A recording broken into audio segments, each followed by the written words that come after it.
You fool! Warren is dead.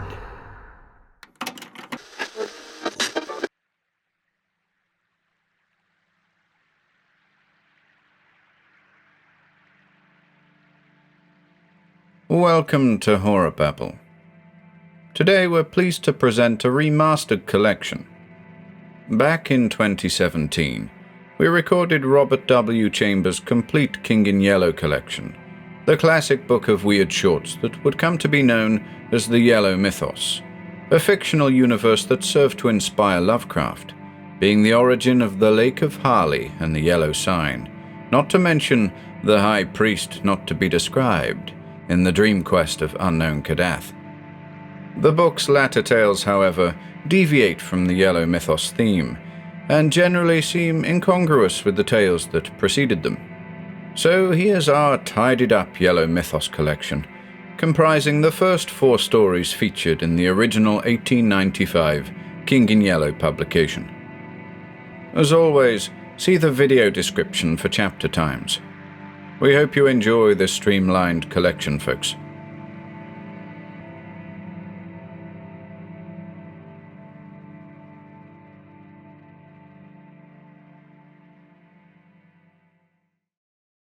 Along the shore the cloud waves break, the twin suns sink behind the lake, the shadows lengthen in Carcosa. Strange is the night where black stars rise, and strange moons circle through the skies, but stranger still is lost Carcosa. Songs that the Hyades shall sing, where flap the tatters of the king, must die unheard in dim Carcosa. Song of my soul, my voice is dead. Die thou, unsung, as tears unshed, shall dry and die in lost Carcosa.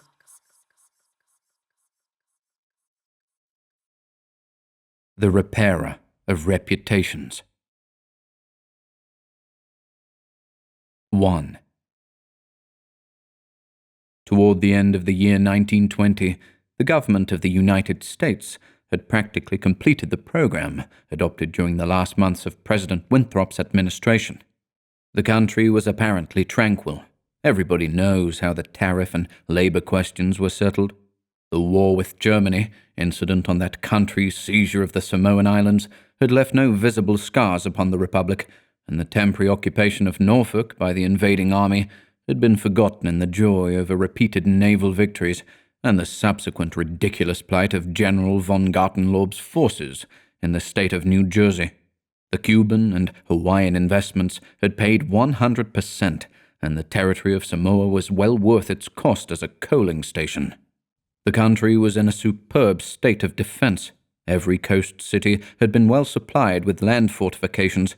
The army, under the parental eye of the General Staff, organized according to the Prussian system, had been increased to 300,000 men, with a territorial reserve of 1,000,000, and 6 magnificent squadrons of cruisers and battleships patrolled the 6 stations of the navigable seas, leaving a steam reserve amply fitted to control home waters.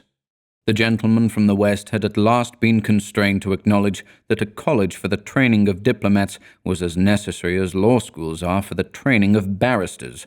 Consequently, we were no longer represented abroad by incompetent patriots. The nation was prosperous. Chicago, for a moment paralyzed after a second great fire, had risen from its ruins, white and imperial, and more beautiful than the white city which had been built for its plaything in 1893. Everywhere, good architecture was replacing bad, and even in New York, a sudden craving for decency had swept away a great portion of the existing horrors. Streets had been widened, properly paved and lighted, trees had been planted, squares laid out, elevated structures demolished, and underground roads built to replace them. The new government buildings and barracks were fine bits of architecture, and the long system of stone quays which completely surrounded the island had been turned into parks which proved a godsend to the population. The subsidizing of the state theatre and state opera brought its own reward. The United States National Academy of Design was much like European institutions of the same kind. Nobody envied the Secretary of Fine Arts, either his cabinet position or his portfolio. The Secretary of Forestry and Game Preservation had a much easier time, thanks to the new system of national mounted police. We had profited well by the latest treaties with France and England. The exclusion of foreign-born Jews as a measure of self-preservation, the settlement of the new independent Negro state of Suwannee, the checking of immigration, the new laws concerning naturalization, and the gradual centralization of power in the executive all contributed to national calm and prosperity. When the government solved the Indian problem, and squadrons of Indian cavalry scouts in native costume were substituted for the pitiable organizations tacked on to the tail of skeletonized regiments by a former Secretary of War, the nation drew a long sigh of relief. When, after the colossal Congress of Religions, bigotry and intolerance were laid in their graves, and kindness and charity began to draw warring sects together, many thought the millennium had arrived, at least in the New World, which after all is a world by itself.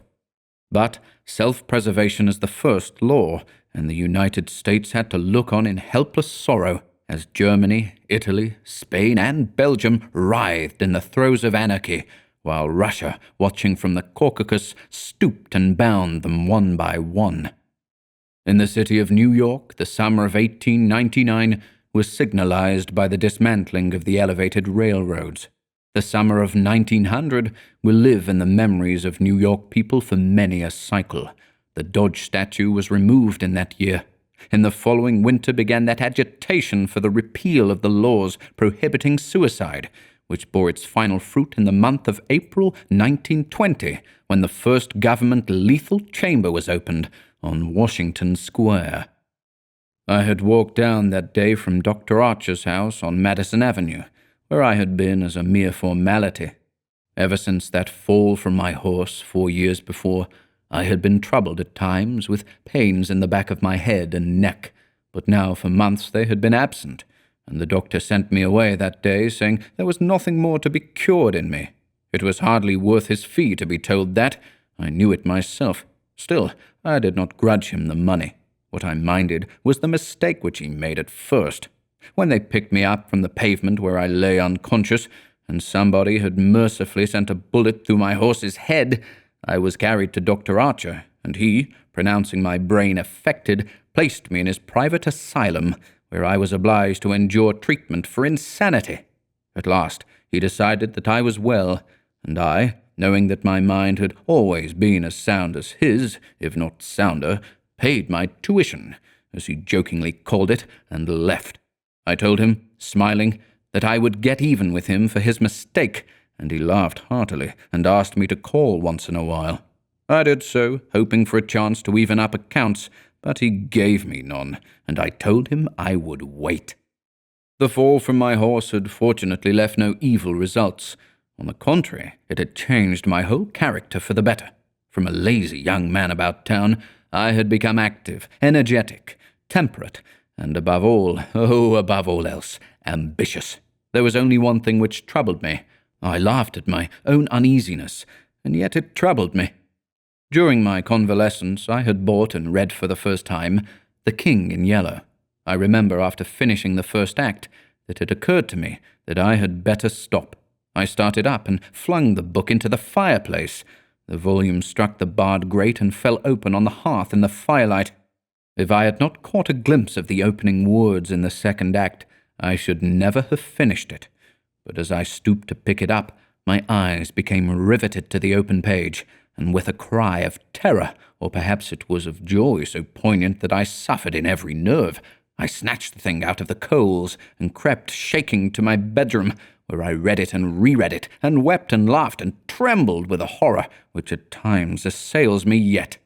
This is the thing that troubles me, for I cannot forget Carcosa, where black stars hang in the heavens, where the shadows of men's thoughts lengthen in the afternoon, when the twin suns sink into the lake of Hali, and my mind will bear forever the memory of the pallid mask.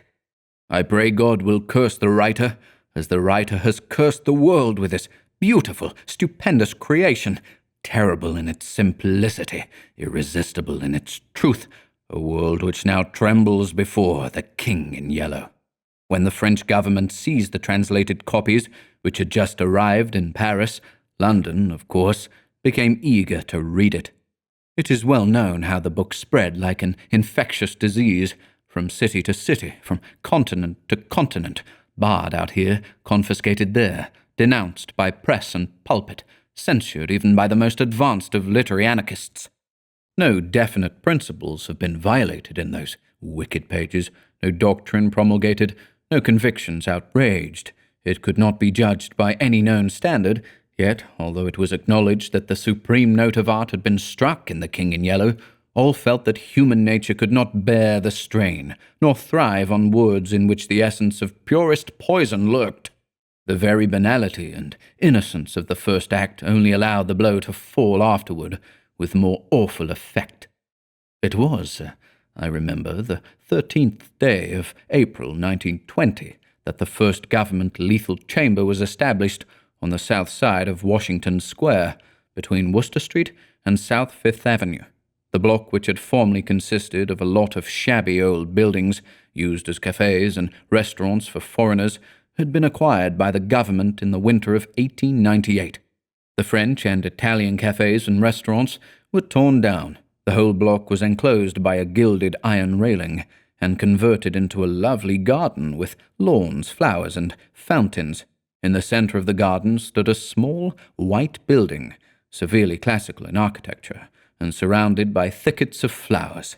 6 Ionic columns supported the roof, and the single door was of bronze. A splendid marble group of the Fates stood before the door, the work of a young American sculptor, Boris Yvon, who had died in Paris when only 23 years old. The inauguration ceremonies were in progress as I crossed University Place and entered the square. I threaded my way through the silent throng of spectators, but was stopped at 4th Street by a cordon of police. A regiment of United States Lancers were drawn up in a hollow square round the lethal chamber. On a raised tribune facing Washington Park stood the governor of New York, and behind him were grouped the mayor of New York and Brooklyn, the inspector general of police, the commandant of the state troops, Colonel Livingston, military aide to the President of the United States, General Blount, commanding at Governor's Island, Major General Hamilton, commanding the garrison of New York and Brooklyn, Admiral Buffby of the fleet in the North River, Surgeon General Lansford, the staff of the National Free Hospital, Senators Wise and Franklin of New York, and the Commissioner of Public Works. The tribune was surrounded by a squadron of hussars of the National Guard. The governor was finishing his reply to the short speech of the Surgeon General. I heard him say, "The laws prohibiting suicide and providing punishment for any attempt at self-destruction have been repealed. The government has seen fit to acknowledge the right of man to end an existence which may have become intolerable to him through physical suffering or mental despair. It is believed that the community will be benefited by the removal of such people from their midst. Since the passage of this law, the number of suicides in the United States has not increased. Now the government has determined to establish a lethal chamber in every city, town, and village in the country. It remains to be seen whether or not that class of human creatures from whose desponding ranks new victims of self-destruction fall daily will accept the relief thus provided." He paused and turned to the white, lethal chamber. The silence in the street was absolute. "There, a painless death awaits him who can no longer bear the sorrows of this life. If death is welcome, let him seek it there." Then, quickly turning to the military aide of the President's household, he said, "I declare the lethal chamber open." And again, facing the vast crowd, he cried in a clear voice, "Citizens of New York and of the United States of America, through me the government declares the lethal chamber to be open." The solemn hush was broken by a sharp cry of command. The squadron of hussars filed after the governor's carriage. The lancers wheeled and formed along Fifth Avenue to wait for the commandant of the garrison, and the mounted police followed them. I left the crowd to gape and stare at the white marble death chamber, and, crossing South Fifth Avenue, walked along the western side of that thoroughfare to Bleecker Street. Then I turned to the right and stopped before a dingy shop which bore the sign, Horberg, Armourer. I glanced in at the doorway and saw Horberg busy in his little shop at the end of the hall. He looked up and, catching sight of me, cried in his deep, hearty voice, "Come in, Mr. Castaigne." Constance, his daughter, rose to meet me as I crossed the threshold and held out her pretty hand, but I saw the blush of disappointment on her cheeks and knew that it was another Castaigne she had expected, my cousin Louis. I smiled at her confusion and complimented her on the banner she was embroidering from a coloured plate. Old Horberg sat riveting the worn greaves of some ancient suit of armour, and the ting-ting-ting of his little hammer sounded pleasantly in the quaint shop. Presently he dropped his hammer and fussed about for a moment with a tiny wrench. The soft clash of the mail sent a thrill of pleasure through me. I loved to hear the music of steel brushing against steel, the mellow shock of the mallet on thigh pieces, and the jingle of chain armour. That was the only reason I went to see Horberg. He had never interested me personally, nor did Constance, except for the fact of her being in love with Louis. This did occupy my attention, and sometimes even kept me awake at night. But I knew in my heart that all would come right, and that I should arrange their future as I expected to arrange that of my kind doctor, John Archer. However, I should never have troubled myself about visiting them just then, had it not been, as I say, that the music of the tinkling hammer had for me this strong fascination. I would sit for hours, listening and listening, and when a stray sunbeam struck the inlaid steel, the sensation it gave me was almost too keen to endure. My eyes would become fixed, dilating with a pleasure that stretched every nerve almost to breaking, until some movement of the old armourer cut off the ray of sunlight. Then, still thrilling secretly, I leaned back and listened again to the sound of the polishing rag, swish, swish, rubbing rust from the rivets. Constance worked with the embroidery over her knees, now and then pausing to examine more closely the pattern in the coloured plate from the Metropolitan Museum. "Who is this for?" I asked. Horberg explained that, in addition to the treasures of armour in the Metropolitan Museum of which he had been appointed armourer, he also had charge of several collections belonging to rich amateurs. This was the missing greave of a famous suit which a client of his had traced to a little shop in Paris on the Quai d'Orsay. He, Horberg, had negotiated for and secured the greave, and now the suit was complete. He laid down his hammer and read me the history of the suit, traced since 1450 from owner to owner until it was acquired by Thomas Stanbridge. When his superb collection was sold, this client of Horberg's bought the suit, and since then the search for the missing greave had been pushed until it was, almost by accident, located in Paris. "Did you continue the search so persistently without any certainty of the greave being still in existence?" I demanded. "Of course," he replied coolly. Then, for the first time, I took a personal interest in Horberg. "It was worth something to you," I ventured. "No," he replied, laughing. "My pleasure in finding it was my reward." "Have you no ambition to be rich?" I asked, smiling. "My one ambition is to be the best armourer in the world," he answered gravely. Constance asked me if I had seen the ceremonies at the Lethal Chamber. She herself had noticed cavalry passing up Broadway that morning, and had wished to see the inauguration, but her father wanted the banner finished, and she had stayed at his request. "Did you see your cousin, Mr. Castaigne, there?" she asked, with the slightest tremor of her soft eyelashes. "No," I replied carelessly. "Lewis's regiment is manoeuvring out in Westchester County." I rose and picked up my hat and cane. "Are you going upstairs to see the lunatic again?" laughed old Horberg. If Horberg knew how I loathed that word lunatic, he would never use it in my presence. It rouses certain feelings within me, which I do not care to explain.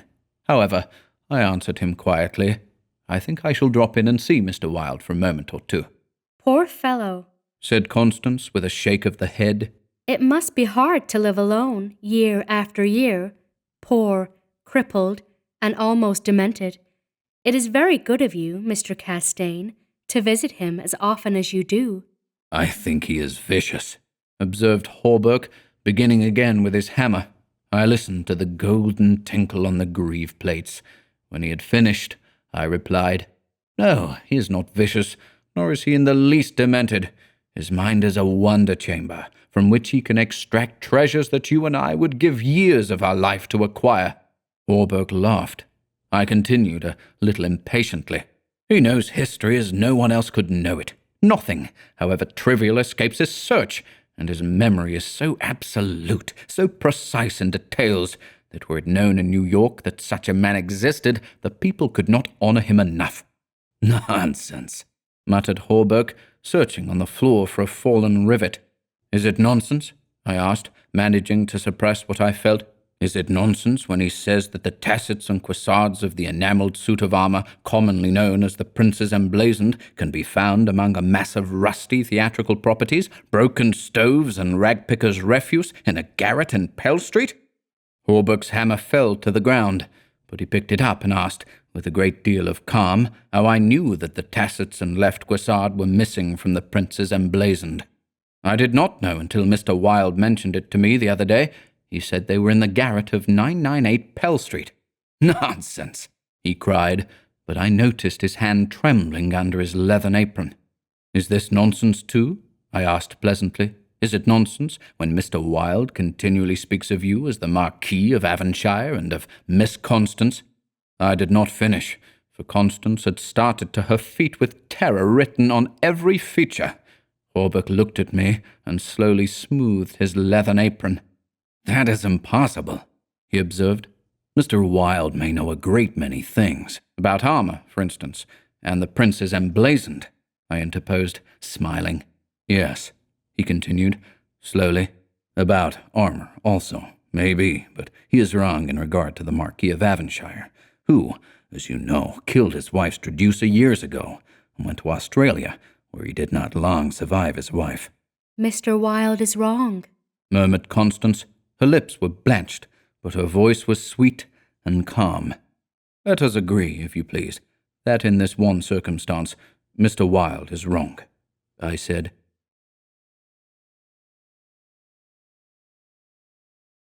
2. I climbed the 3 dilapidated flights of stairs which I had so often climbed before, and knocked at a small door at the end of the corridor. Mr. Wilde opened the door, and I walked in.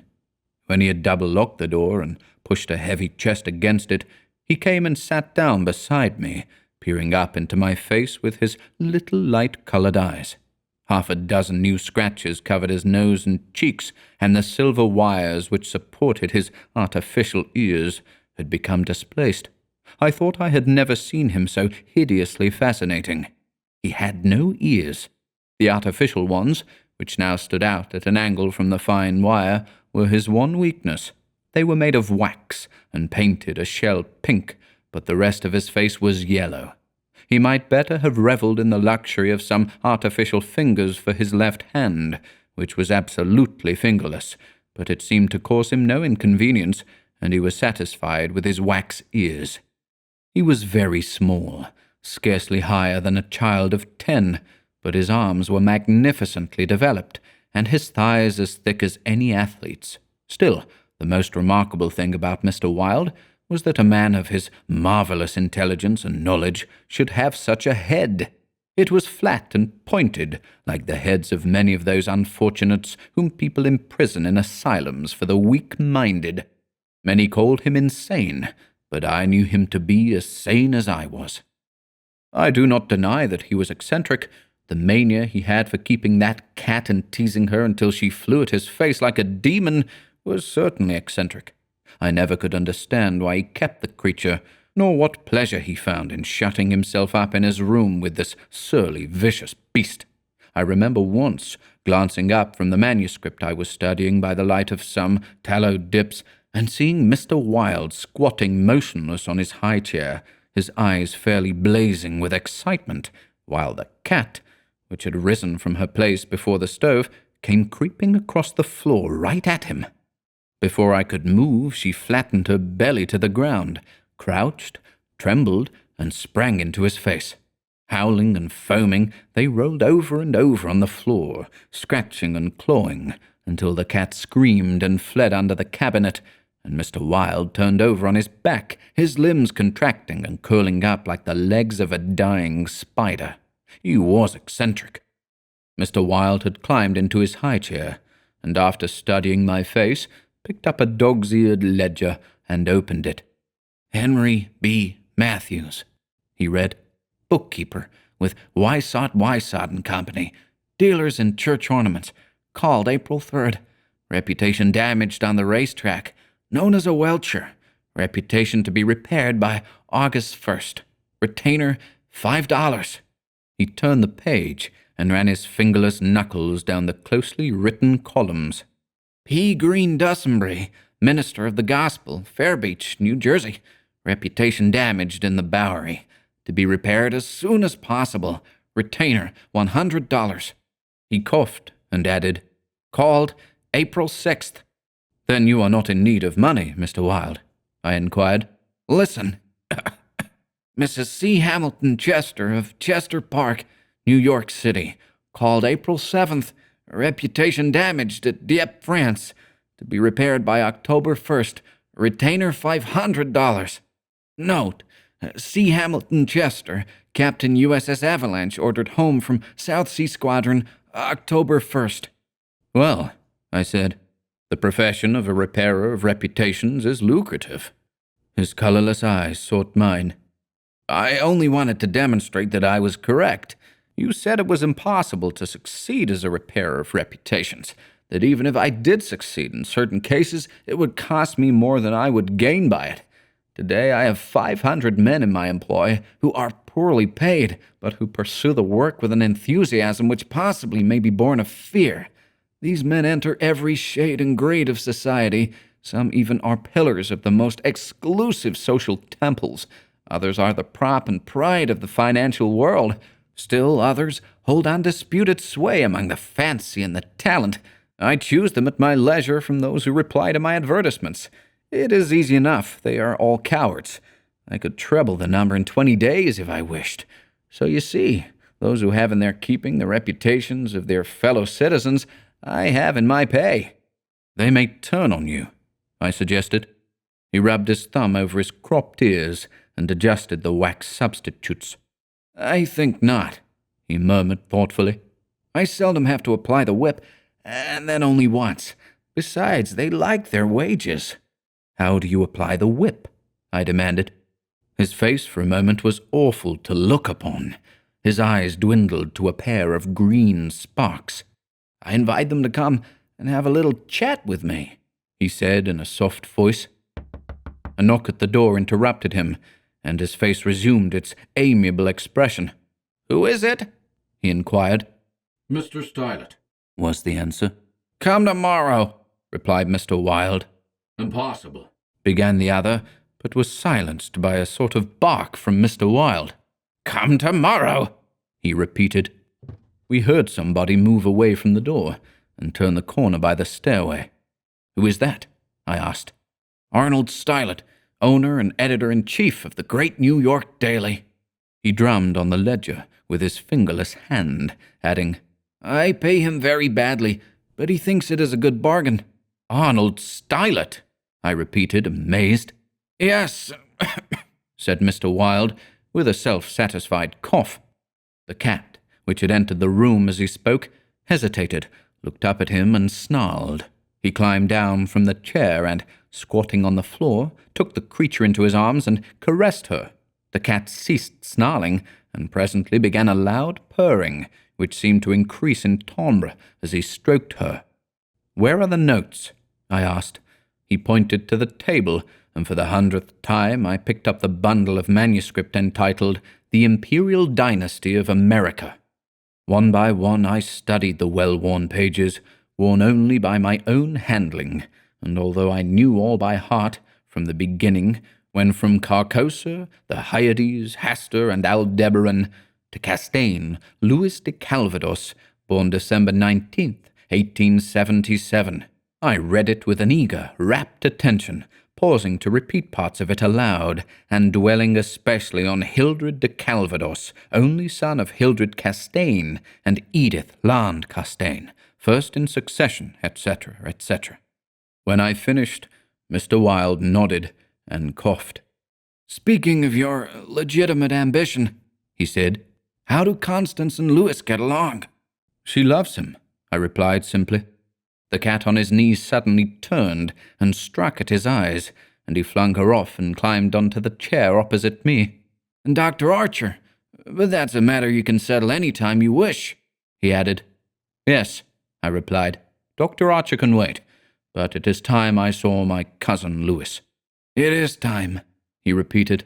Then he took another ledger from the table and ran over the leaves rapidly. "We are now in communication with 10,000 men," he muttered. "We can count on 100,000 within the first 28 hours, and in 48 hours the state will rise en masse. The country follows the state, and the portion that will not, I mean California and the Northwest, might better never have been inhabited. I shall not send them the yellow sign."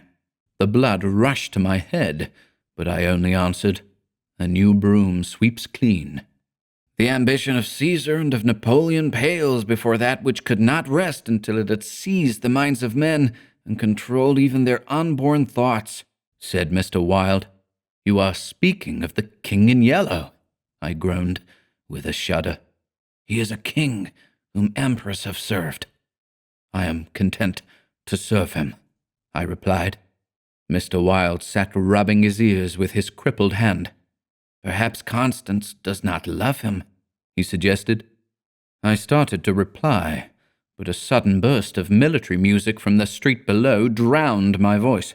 The 20th Dragoon Regiment, formerly in garrison at Mount St. Vincent, was returning from the maneuvers in Westchester County to its new barracks on East Washington Square. It was my cousin's regiment. They were a fine lot of fellows in their pale blue, tight-fitting jackets, jaunty busbies, and white riding breeches with the double yellow stripe into which their limbs seemed moulded. Every other squadron was armed with lances, from the metal points of which fluttered yellow and white pennons. The band passed, playing the regimental march. Then came the colonel and staff, the horses crowding and trampling, while their heads bobbed in unison and the pennons fluttered from their lance points. The troopers, who rode with a beautiful English seat, looked brown as berries from the bloodless campaign among the farms of Westchester, and the music of their sabres against the stirrups and the jingle of spurs and carbines was delightful to me. I saw Louis riding with his squadron. He was as handsome an officer as I have ever seen. Mr. Wilde, who had mounted a chair by the window, saw him too, but said nothing. Louis turned and looked straight at Hawberk's shop as he passed, and I could see the flush on his brown cheeks. I think Constance must have been at the window.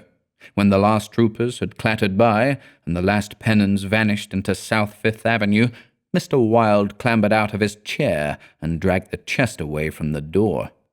"Yes," he said, "it is time that you saw your cousin Louis."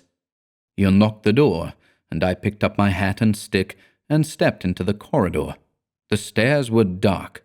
Groping about, I set my foot on something soft, which snarled and spit, and I aimed a murderous blow at the cat, but my cane shivered to splinters against the balustrade, and the beast scurried back into Mr. Wilde's room.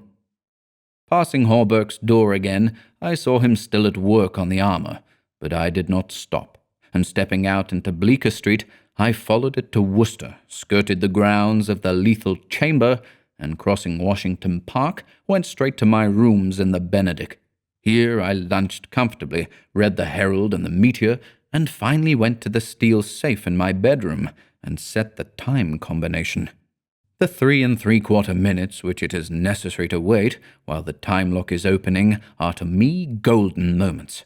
From the instant I set the combination to the moment when I grasp the knobs and swing back the solid steel doors, I live in an ecstasy of expectation. Those moments must be like moments passed in paradise. I know what I am to find at the end of the time limit. I know what the massive safe holds secure for me, for me alone, and the exquisite pleasure of waiting is hardly enhanced when the safe opens and I lift from its velvet crown a diadem of purest gold, blazing with diamonds. I do this every day, and yet the joy of waiting and at last touching again the diadem only seems to increase as the days pass. It is a diadem fit for a king among kings, as emperor among emperors. The king in yellow might scorn it, but it shall be worn by his royal servant. I held it in my arms until the alarm in the safe rang harshly, and then tenderly, proudly, I replaced it and shut the steel doors. I walked slowly back into my study, which faces Washington Square, and leaned on the window-sill. The afternoon sun poured into my windows, and a gentle breeze stirred the branches of the elms and maples in the park, now covered with buds and tender foliage.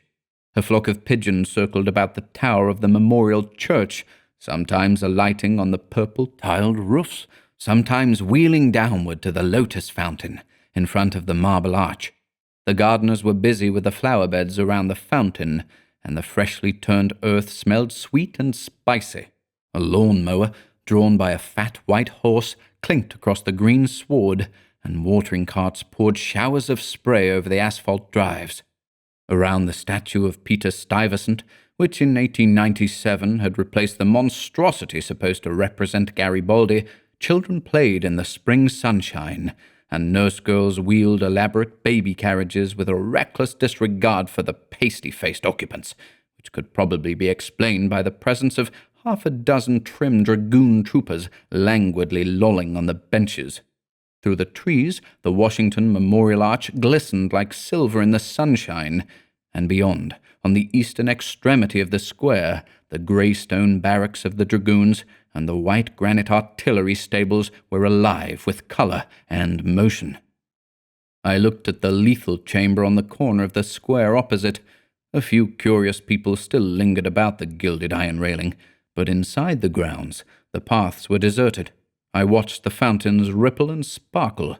The sparrows had already found this new bathing nook, and the basins were covered with the dusty, feathered little things.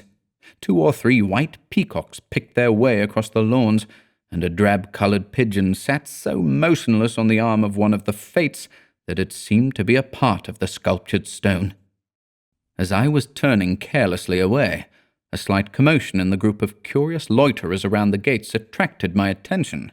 A young man had entered, and was advancing with nervous strides along the gravel path which leads to the bronze doors of the lethal chamber. He paused a moment before the Fates, and as he raised his head to those 3 mysterious faces, the pigeon rose from its sculptured perch, circled about for a moment, and wheeled to the east. The young man pressed his hand to his face, and then with an undefinable gesture sprang up the marble steps. The bronze doors closed behind him, and half an hour later the loiterer slouched away, and the frightened pigeon returned to its perch in the arms of fate. I put on my hat and went out into the park for a little walk before dinner. As I crossed the central driveway, a group of officers passed, and one of them called out, "Hello, Hildred," and came back to shake hands with me. It was my cousin Louis, who stood smiling and tapping his spurred heels with his riding whip. "Just back from Westchester," he said. "Been doing the bucolic, milk and curds, you know. Dairymaids in sunbonnets who say 'how' and 'I don't think' when you tell them they are pretty. I'm nearly dead for a square meal at Delmonico's. What's the news?" "There is none," I replied pleasantly. "I saw your regiment coming in this morning." "Did you? I didn't see you. Where were you?" "In Mr. Wilde's window." "Oh, hell!" he began impatiently. "That man is stark mad. I don't understand why you—" He saw how annoyed I felt by this outburst, and begged my pardon. "Really, old chap," he said, "I don't mean to run down a man you like, but for the life of me I can't see what the deuce you find in common with Mr. Wilde. He's not well bred, to put it generously. He is hideously deformed. His head is the head of a criminally insane person. You know yourself he's been in an asylum." "So have I interrupted calmly. Louis looked startled and confused for a moment, but recovered and slapped me heartily on the shoulder. "You were completely cured," he began, but I stopped him again. I suppose you mean that I was simply acknowledged never to have been insane. Of course that's what I meant. He laughed. I disliked his laugh because I knew it was forced, but I nodded gaily and asked him where he was going. Lewis looked after his brother officers, who had now almost reached Broadway. We had intended to sample a Brunswick cocktail, but to tell you the truth, I was anxious for an excuse to go and see Hawberk instead. Come along, I'll make you my excuse. We found old Hawberk, neatly attired in a fresh spring suit, standing at the door of his shop and sniffing the air. I had just decided to take Constance for a little stroll before dinner, he replied to the impetuous volley of questions from Lewis. We thought of walking on the park terrace along the North River. At that moment, Constance appeared and grew pale and rosy by turns as Lewis bent over her small gloved fingers. I tried to excuse myself, alleging an engagement uptown, but Lewis and Constance would not listen, and I saw I was expected to remain and engage old Hawberk's attention. After all, it would be just as well if I kept my eye on Lewis, I thought, and when they hailed a Spring Street horse car, I got in after them and took my seat beside the armourer. The beautiful line of parks and granite terraces overlooking the wharves along the North River, which were built in 1910 and finished in the autumn of 1917, had become one of the most popular promenades in the metropolis. They extended from the Battery to 190th Street, overlooking the noble river and affording a fine view of the Jersey Shore and the highlands opposite. Cafes and restaurants were scattered here and there among the trees, and twice a week military bands from the garrison played in the kiosks on the parapets. We sat down in the sunshine on the bench at the foot of the equestrian statue of General Sheridan. Constance tipped her sunshade to shield her eyes, and she and Lewis began a murmuring conversation which was impossible to catch.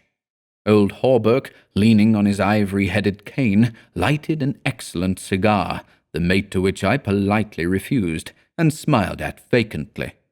The sun hung low above the Staten Island woods, and the bay was dyed with golden hues reflected from the sun-warmed sails of the shipping in the harbour.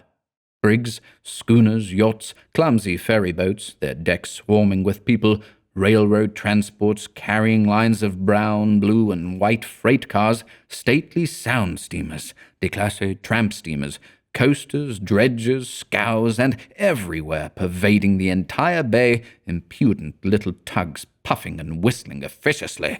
These were the craft which churned the sunlight waters as far as the eye could reach. In calm contrast to the hurry of sailing vessel and steamer, a silent fleet of white warships lay motionless in midstream. Constance's merry laugh aroused me from my reverie. What are you staring at? She inquired. Nothing. The fleet, I smiled. Then Lewis told us what the vessels were, pointing out each by its relative position to the old red fort on Governor's Island. That little cigar-shaped thing is a torpedo boat, he explained. There are 4 more lying close together. They are the Tarpon, the Falcon, the Sea Fox, and the Octopus. The gunboats just above are the Princeton, the Champlain, the Stillwater, and the Erie. Next to them lie the cruisers Farragut and Los Angeles, and above them the battleships California and Dakota, and the Washington, which is the flagship. Those 2 squatty-looking chunks of metal which are anchored there off Castle William are the double-turreted monitors Terrible and Magnificent. Behind them lies the ram, Osceola. Constance looked at him with deep approval in her beautiful eyes. What loads of things you know for a soldier, she said, and we all joined in the laugh which followed. Presently, Lewis rose with a nod to us and offered his arm to Constance, and they strolled away along the river wall. Hawberk watched them for a moment, and then turned to me. Mr. Wilde was right, he said. I have found the missing tassets and left cuissard of the Prince's emblazoned in a vile old junk garret in Pell Street. 998? I inquired, with a smile. Yes. Mr. Wilde is a very intelligent man, I observed. I want to give him the credit of this most important discovery, continued Hawberk, and I intend it shall be known that he is entitled to the fame of it. He won't thank you for that, I answered sharply. Please say nothing about it. Do you know what it is worth? Said Hawberk. No, $50, perhaps? It is valued at $500, but the owner of the Prince's Emblazoned will give $2,000 to the person who completes his suit. That reward also belongs to Mr. Wilde. He doesn't want it. He refuses it, I answered angrily. What do you know about Mr. Wilde? He doesn't need the money. He is rich, or will be, richer than any living man except myself. What will we care for money then? What will we care, he and I, when... When what? Demanded Hawberk, astonished. You will see, I replied, on my guard again. He looked at me narrowly, much as Dr. Archer used to, and I knew he thought I was mentally unsound. Perhaps it was fortunate for him that he did not use the word lunatic just then. No, I replied to his unspoken thought. I am not mentally weak. My mind is as healthy as Mr. Wilde's. I do not care to explain just yet what I have on hand, but it is an investment which will pay more than mere gold, silver, and precious stones. It will secure the happiness and prosperity of a continent. Yes, a hemisphere. Oh, said Hawberk, and eventually, I continued more quietly, it will secure the happiness of the whole world. And incidentally, your own happiness and prosperity as well as Mr. Wilde's. Exactly, I smiled, but I could have throttled him for taking that tone.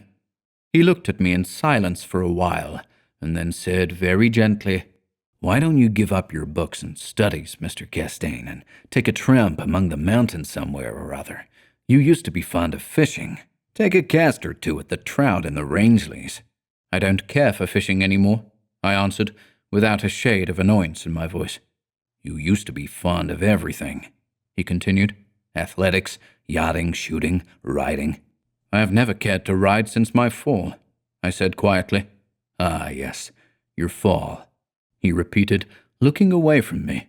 I thought this nonsense had gone far enough, so I brought the conversation back to Mr. Wilde, but he was scanning my face again in a manner highly offensive to me. Mr. Wilde, he repeated. Do you know what he did this afternoon? He came downstairs and nailed a sign over the hall door next to mine. It read, Mr. Wilde, repairer of reputations. Third bell. Do you know what a repairer of reputations can be? I do, I replied, suppressing the rage within. Oh, he said again. Louis and Constance came strolling by and stopped to ask if we would join them. Hawberk looked at his watch. At the same moment, a puff of smoke shot from the casemates of Castle William, and the boom of the sunset gun rolled across the water and was re-echoed from the highlands opposite. The flag came running down from the flagpole, the bugle sounded on the white decks of the warships, and the first electric light sparkled out from the Jersey shore. As I turned into the city with Hawberk, I heard Constance murmur something to Louis, which I did not understand. But Louis whispered, My darling, in reply, and again, walking ahead with Hawberk through the square, I heard a murmur of sweetheart and my own Constance, and I knew the time had nearly arrived when I should speak of important matters with my cousin Louis.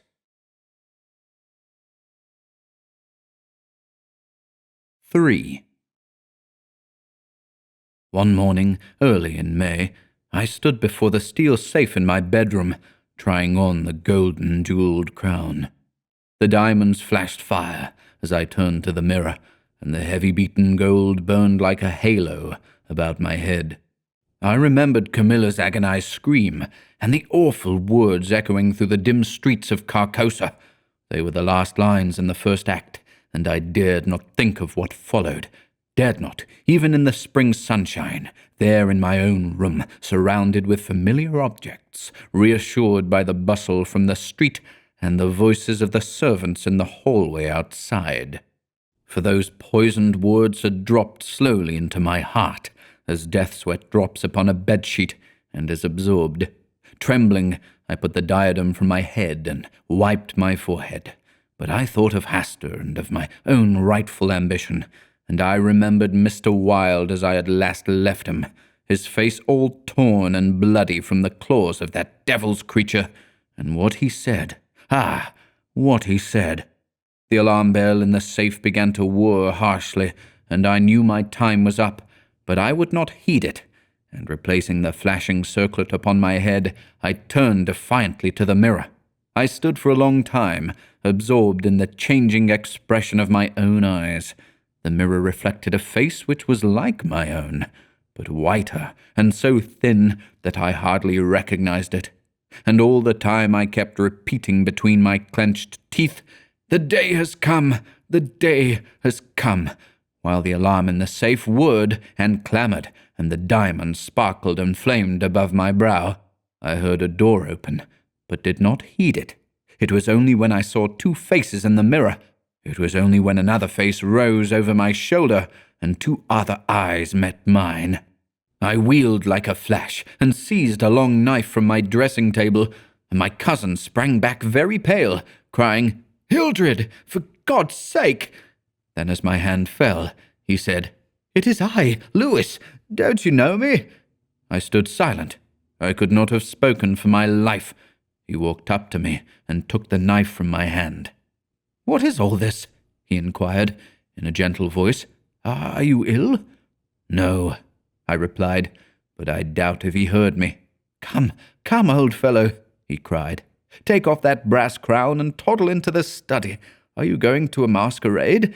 What's all this theatrical tinsel anyway?" I was glad he thought the crown was made of brass and paste, yet I didn't like him any the better for thinking so.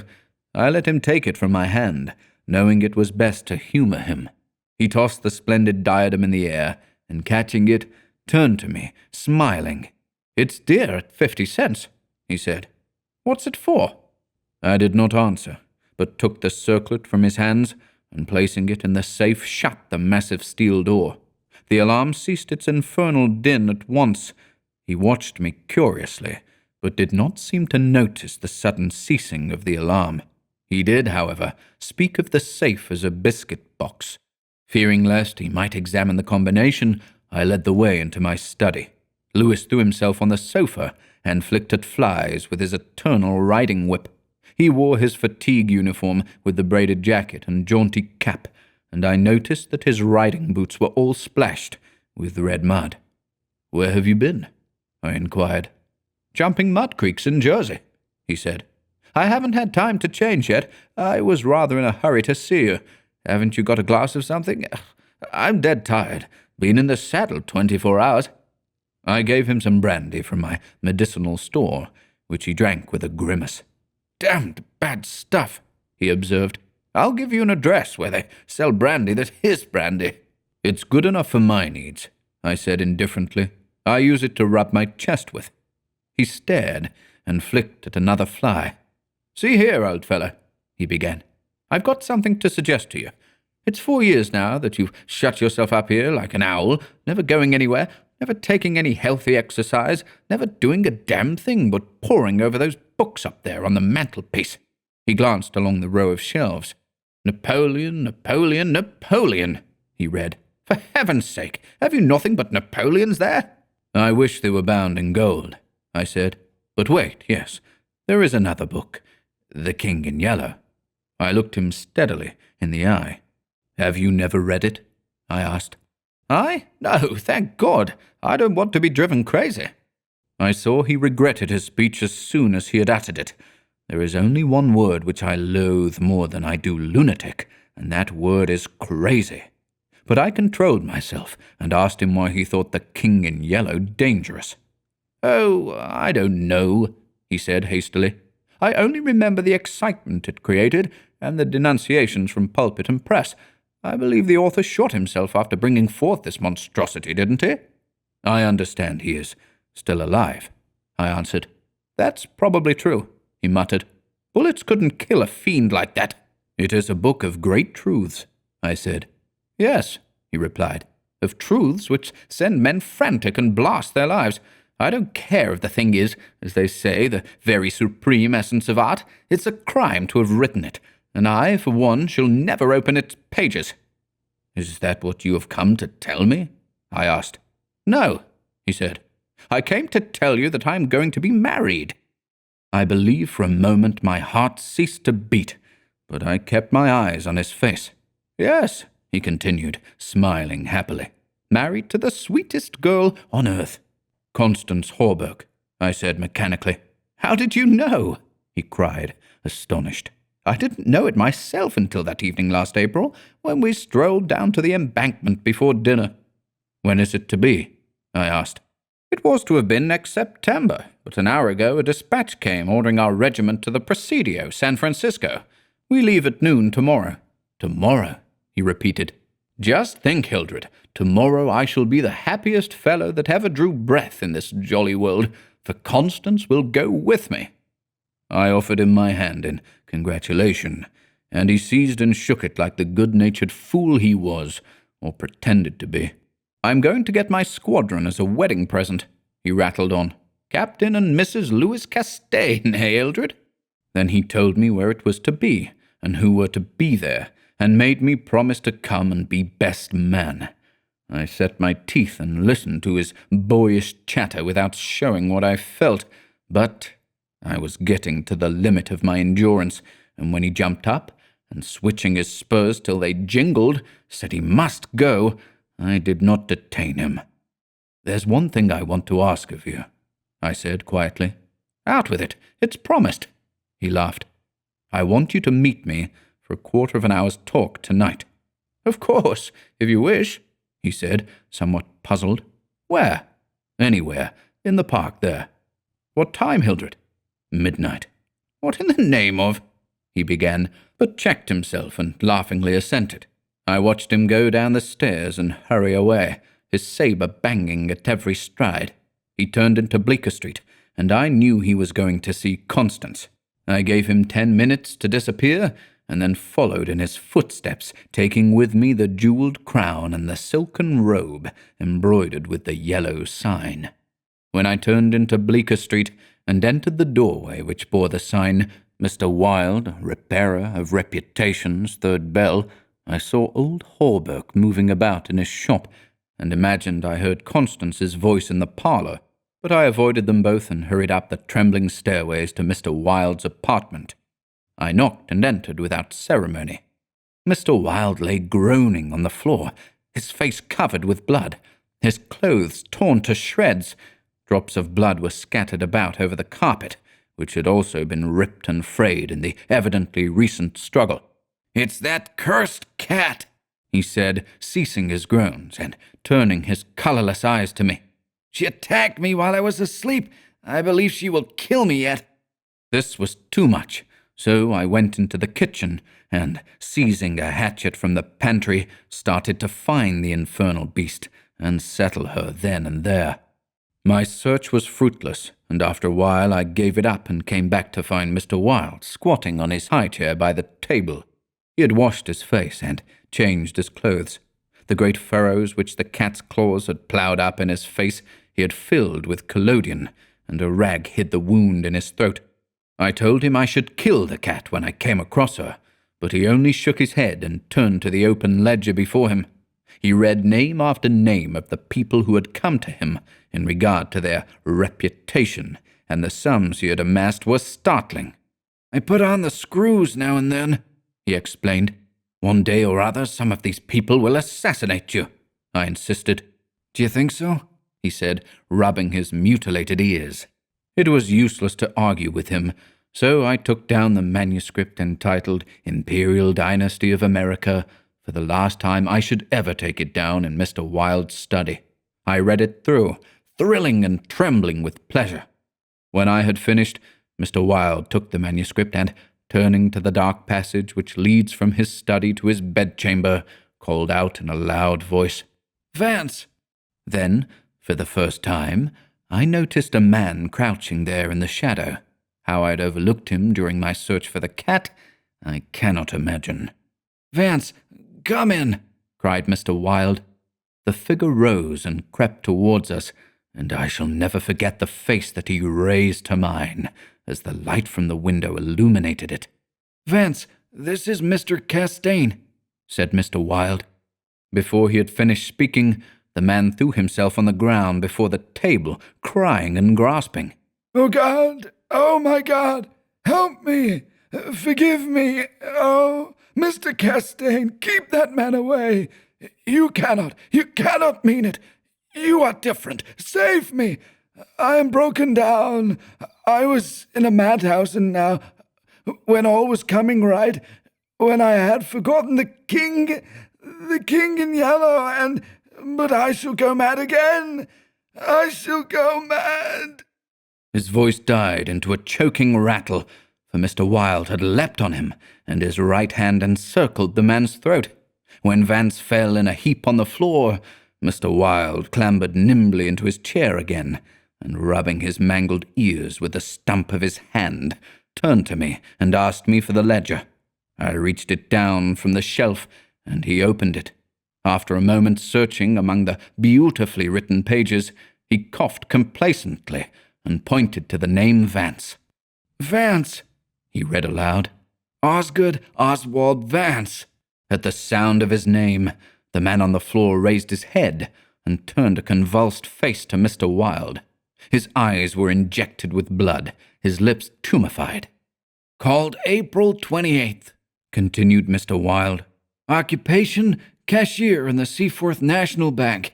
Has served a term of forgery at Sing Sing, from whence he was transferred to the asylum for the criminal insane. Pardoned by the governor of New York and discharged from the asylum January 19, 1918. Reputation damaged at Sheepshead Bay. Rumors that he lives beyond his income. Reputation to be repaired at once. Retainer $1,500. Note, has embezzled sums amounting to $30,000 since March 20, 1919. Excellent family, and secured present position through uncle's influence. Father, president of Seaforth Bank."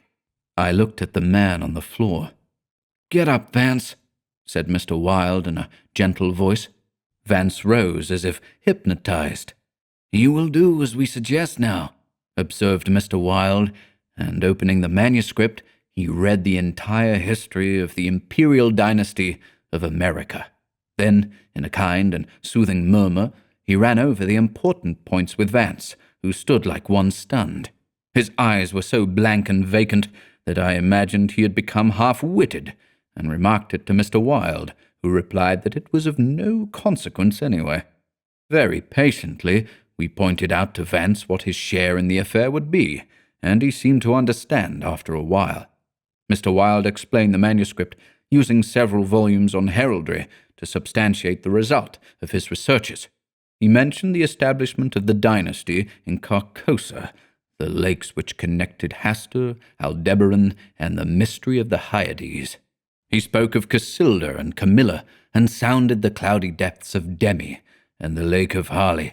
"The scalloped tatters of the king in yellow must hide ye till forever," he muttered, but I do not believe Vance heard him. Then, by degrees, he led Vance along the ramifications of the imperial family, to Oat and Thale, from Natalba and Phantom of Truth to Aldones, and then tossing aside his manuscript and notes, he began the wonderful story of the last king. Fascinated and thrilled, I watched him. He threw up his head, his long arms were stretched out in a magnificent gesture of pride and power, and his eyes blazed deep in their sockets like two emeralds. Vance listened stupefied.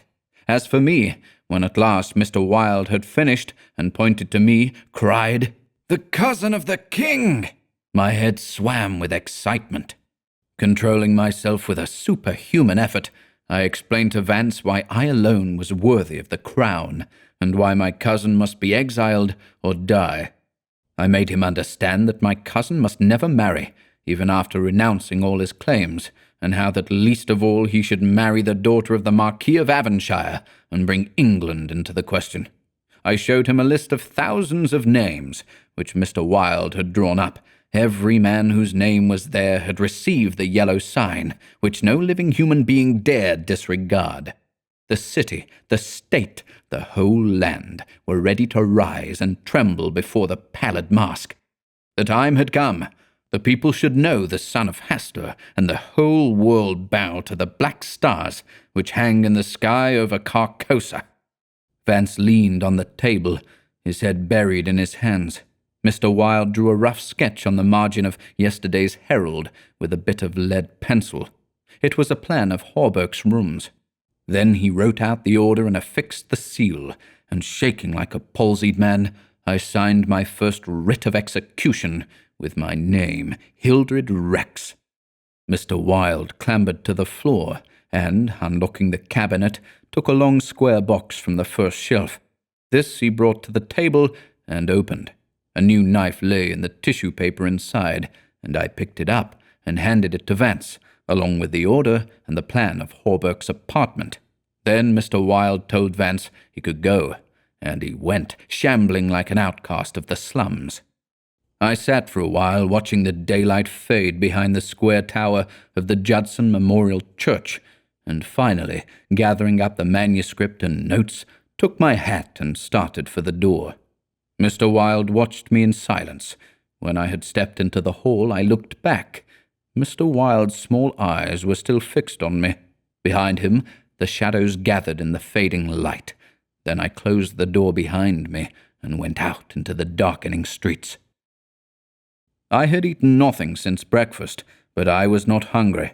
A wretched, half-starved creature who stood looking across the street at the lethal chamber noticed me and came up to tell me a tale of misery. I gave him money, I don't know why, and he went away without thanking me. An hour later, another outcast approached and whined his story. I had a blank bit of paper in my pocket on which was traced the yellow sign, and I handed it to him. He looked at it stupidly for a moment, and then, with an uncertain glance at me, folded it with what seemed to me exaggerated care and placed it in his bosom. The electric lights were sparkling among the trees, and the new moon shone in the sky above the lethal chamber. It was tiresome waiting in the square. I wandered from the Marble Arch to the artillery stables and back again to the lotus fountain. The flowers and grass exhaled a fragrance which troubled me. The jet of the fountain played in the moonlight, and the musical splash of falling drops reminded me of the tinkle of chained mail in Hawberk's shop. But it was not so fascinating, and the dull sparkle of the moonlight on the water brought no such sensations of exquisite pleasure as when the sunshine played over the polished steel of a corselet on Hawberk's knee. I watched the bats darting and turning about the water plants in the fountain basin, but their rapid, jerky flight set my nerves on edge, and I went away again to walk aimlessly to and fro among the trees. The artillery stables were dark, but in the cavalry barracks the officers' windows were brilliantly lighted, and the sallyport was constantly filled with troopers in fatigue, carrying straw and harness and baskets filled with tin dishes. Twice the mounted sentry at the gates was changed while I wandered up and down the asphalt walk. I looked at my watch. It was nearly time. The lights in the barracks went out one by one. The barred gate was closed, and every minute or two an officer passed in through the side wicket, leaving a rattle of accoutrements and a jingle of spurs on the night air. The square had become very silent. The last homeless loiterer had been driven away by the grey-coated park policeman. The car tracks along Worcester Street were deserted, and the only sound which broke the stillness was the stamping of the sentry's horse and the ring of his sabre against the saddle pommel. In the barracks, the officers' quarters were still lighted, and military servants passed and repassed before the bay windows. 12 o'clock sounded from the new spire of St. Francis Xavier, and at the last stroke of the sad-toned bell, a figure passed through the wicket beside the portcullis, returned the salute of the sentry, and crossing the street, entered the square and advanced toward the Benedict apartment house. "Lewis," I called. The man pivoted on his spurred heels and came straight toward me. "Is that you, Hildred?" "Yes, you are on time." I took his offered hand, and we strolled toward the lethal chamber. He rattled on about his wedding and the graces of Constance and their future prospects, calling my attention to his captain's shoulder straps and the triple gold arabesque on his sleeve and fatigue cap. I believe I listened as much to the music of his spurs and sabre as I did to his boyish babble, and at last we stood under the elms on the 4th Street corner of the square, opposite the lethal chamber. Then he laughed and asked me what I wanted with him. I motioned him to a seat on a bench under the electric light and sat down beside him. He looked at me curiously, with that same searching glance, which I hate and fear so in doctors. I felt the insult of his look, but he did not know it, and I carefully concealed my feelings. "Well, old chap," he inquired, "what can I do for you?" I drew from my pocket the manuscript and notes of the imperial dynasty of America, and looking him in the eye, said, "I will tell you. On your word as a soldier, promise me to read this manuscript from beginning to end, without asking me a question. Promise me to read these notes in the same way, and promise me to listen to what I have to tell later." "I promise, if you wish it," he said pleasantly. "Give me the paper, Hildred." He began to read, raising his eyebrows with a puzzled, whimsical air, which made me tremble with suppressed anger. As he advanced, his eyebrows contracted, and his lips seemed to form the word rubbish. Then he looked slightly bored, but apparently for my sake read, with an attempt at interest, which presently ceased to be an effort. He started when in the closely written pages he came to his own name, and when he came to mine, he lowered the paper and looked sharply at me for a moment. But he kept his word and resumed his reading, and I let the half-formed question die on his lips unanswered. When he came to the end and read the signature of Mr. Wilde, he folded the paper carefully and returned it to me. I handed him the notes, and he settled back, pushing his fatigue cap up to his forehead, with a boyish gesture which I remembered so well in school. I watched his face as he read, and when he finished, I took the notes with the manuscript and placed them in my pocket. Then I unfolded a scroll marked with the yellow sign. He saw the sign, but he did not seem to recognize it, and I called his attention to it somewhat sharply. "Well," he said, I see it. What is it?" "It is the yellow sign," I said angrily. "Oh, that's it, is it?" said Lewis in that flattering voice which Dr. Archer used to employ with me, and would probably have employed again had I not settled his affair for him. I kept my rage down, and answered as steadily as possible, "Listen, you have engaged your word?" "I am listening, old chap," he replied soothingly. I began to speak very calmly. Dr. Archer, having by some means become possessed of my secret of the imperial succession, attempted to deprive me of my right, alleging that because of a fall from my horse 4 years ago, I had become mentally deficient. He presumed to place me under restraint in his own house in hopes of either driving me insane or poisoning me. I have not forgotten it. I visited him last night, and the interview was final. Lewis turned quite pale, but did not move. I resumed triumphantly, "There are yet 3 people to be interviewed in the interests of Mr. Wilde and myself. They are my cousin Lewis, Mr. Hawberk, and his daughter Constance." Lewis sprang to his feet, and I arose also, and flung the paper marked with the yellow sign to the ground. "Oh, I don't need that to tell you what I have to say," I cried, with a laugh of triumph. "You must renounce the crown to me. Do you hear me? To me!" Lewis looked at me with a startled air, but recovering himself, said kindly, "Of course I renounce the— What is it I must renounce?" "The crown," I said angrily. "Of course," he answered. "I renounce it. Come, old chap, I'll walk back to your rooms with you." "Don't try any of your doctor's tricks on me," I cried, trembling with fury. "Don't act as if you think I'm insane." "What nonsense," he replied. "Come, it's getting late, Hildred." "No," I shouted. "You must listen. You cannot marry. I forbid it. Do you hear? I forbid it. You shall renounce the crown, and in reward I grant you exile. But if you refuse, you shall die." He tried to calm me, but I was roused at last, and drawing my long knife, barred his way. Then I told him how they would find Dr. Archer in the cellar with his throat open, and I laughed in his face when I thought of Vance and his knife, and the order signed by me. "Ah, you are the king," I cried. "But I shall be king. Who are you to keep me from empire over all the habitable earth? I was born the cousin of a king, but I shall be king." Lewis stood white and rigid before me. Suddenly a man came running up 4th Street, entered the gate of the Lethal Temple, traversed the path to the bronze doors at full speed, and plunged into the death chamber with the cry of one demented, and I laughed until I wept tears, for I had recognized Vance and knew that Hawberk and his daughter were no longer in my way. "Go!" I cried to Lewis. "You have ceased to be a menace. You will never marry Constance now, and if you marry anyone else in your exile, I will visit you as I did my doctor last night. Mr. Wilde takes charge of you tomorrow." Then I turned and darted into South Fifth Avenue, and with a cry of terror, Lewis dropped his belt and saber and followed me like the wind. I heard him close behind me at the corner of Bleecker Street, and I dashed into the doorway under Hawberk's sign. He cried, "Halt, or I fire!" But when he saw that I flew up the stairs, leaving Hawberk's shop below, he left me, and I heard him hammering and shouting at their door, as though it were possible to arouse the dead. Mr. Wilde's door was open, and I entered, crying, "It is done! It is done! Let the nations rise and look upon their king!" But I could not find Mr. Wilde, so I went to the cabinet and took the splendid diadem from its case. Then I drew on the white silk robe embroidered with the yellow sign, and placed the crown upon my head. At last I was king.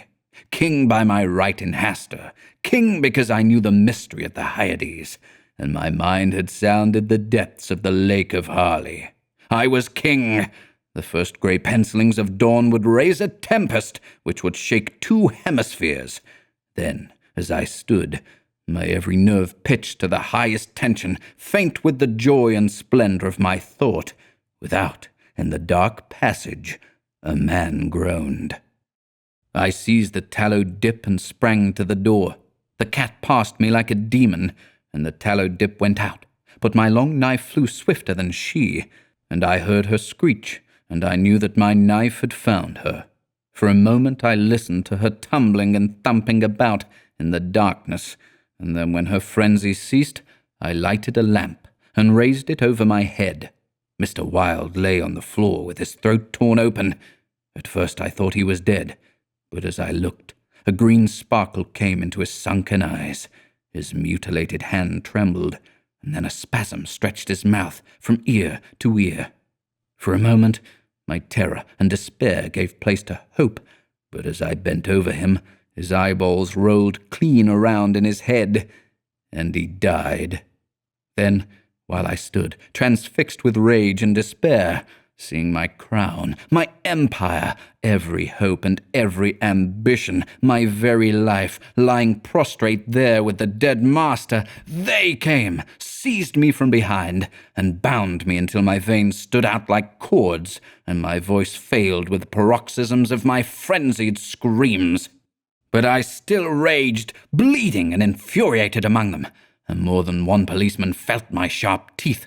Then when I could no longer move, they came nearer. I saw old Hawberk, and behind him my cousin Lewis's ghastly face, and farther away, in the corner, a woman, Constance, weeping softly. "Ah, I see it now," I shrieked. "You have seized the throne and the empire! Woe! Woe to you who are crowned with the crown of the King in Yellow!" Editor's note. Mr. Castaigne died yesterday in the asylum for criminal insane.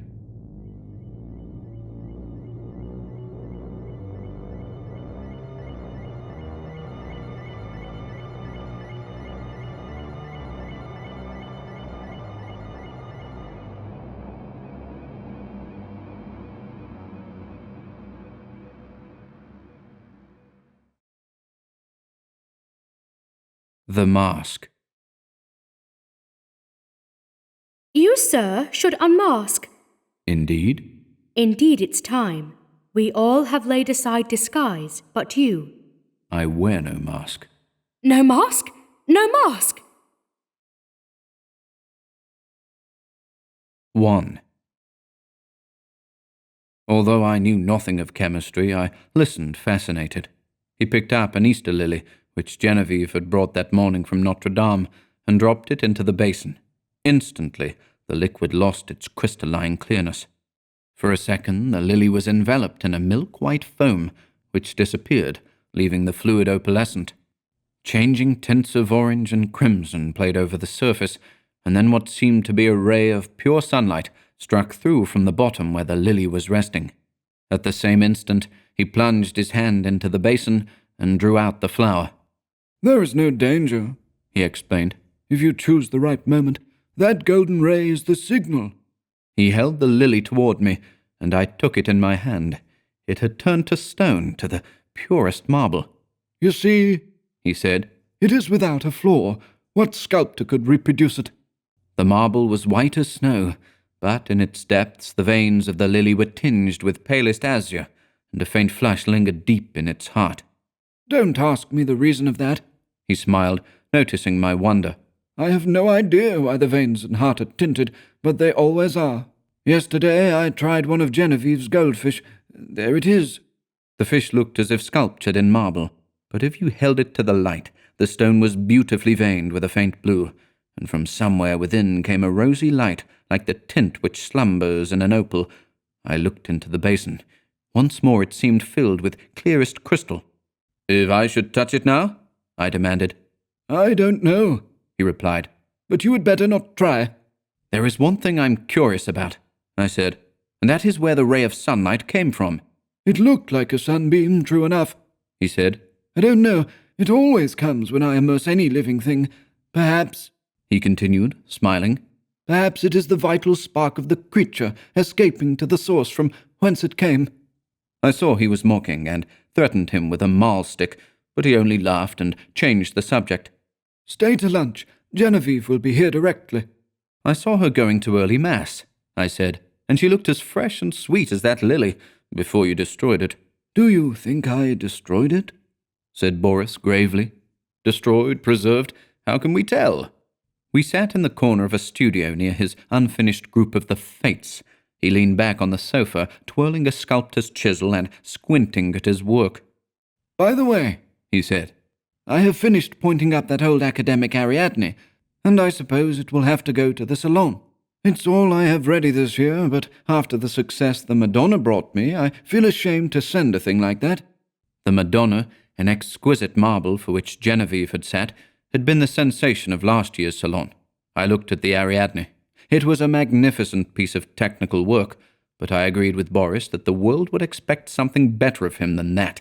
Still, it was impossible now to think of finishing in time for the Salon, that splendid, terrible group, half-shrouded in the marble behind me. The Fates would have to wait. We were proud of Boris Yvonne. We claimed him, and he claimed us on the strength of his having been born in America, although his father was French and his mother was a Russian. Everyone in the Beaux Arts called him Boris, and yet there were only two of us whom he addressed in the same familiar way, Jack Scott and myself. Perhaps my being in love with Genevieve had something to do with his affection for me, not that it had ever been acknowledged between us. But after all was settled, and she had told me with tears in her eyes that it was Boris whom she loved, I went over to his house and congratulated him. The perfect cordiality of that interview did not deceive either of us. I always believed, although to one at least it was a great comfort. I do not think he and Genevieve ever spoke of the matter together, but Boris knew. Genevieve was lovely.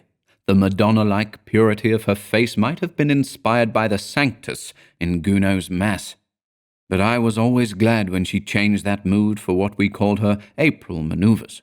She was often as variable as an April day, in the morning grave, dignified and sweet, at noon laughing, capricious, at evening whatever one least expected. I preferred her so, rather than in that Madonna-like tranquillity which stirred the depths of my heart. I was dreaming of Genevieve when he spoke again. "What do you think of my discovery, Alec?" "I think it wonderful." "I shall make no use of it, you know, beyond satisfying my own curiosity, so far as may be, and the secret will die with me." "It would be rather a blow to sculpture, would it not? We painters lose more than we ever gain by photography." Boris nodded, playing with the edge of the chisel. "This new vicious discovery would corrupt the world of art. No, I shall never confide the secret to anyone," he said slowly. It would be hard to find anyone less informed about such phenomena than myself, but of course I had heard of mineral springs so saturated with silica that the leaves and twigs which fell into them were turned to stone after a time. I dimly comprehended the process, how the silica replaced the vegetable matter, atom by atom, and the result was a duplicate of the object in stone. This, I confess, had never interested me greatly, and as for the ancient fossils thus produced, they disgusted me.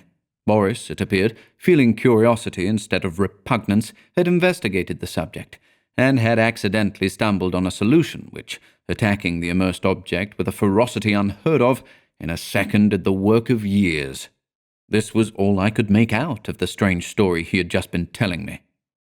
He spoke again after a long silence. I am almost frightened when I think what I have found. Scientists would go mad over the discovery.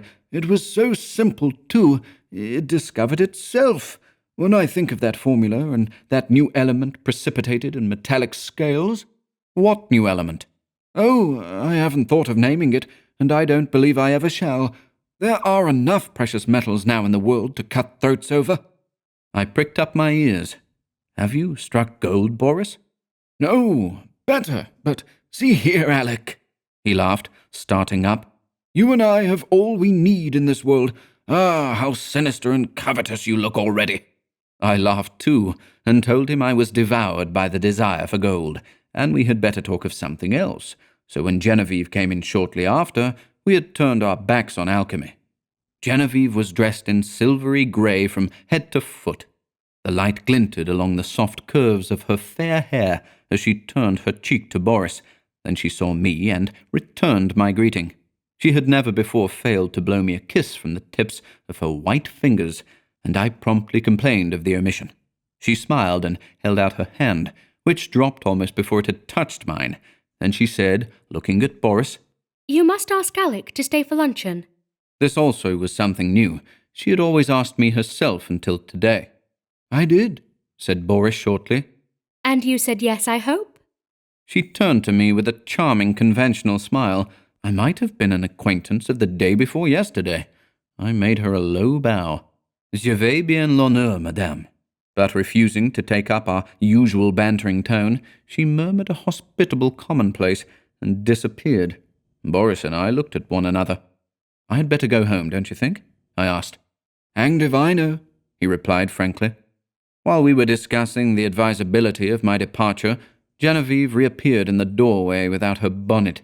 She was wonderfully beautiful, but her colour was too deep and her lovely eyes were too bright.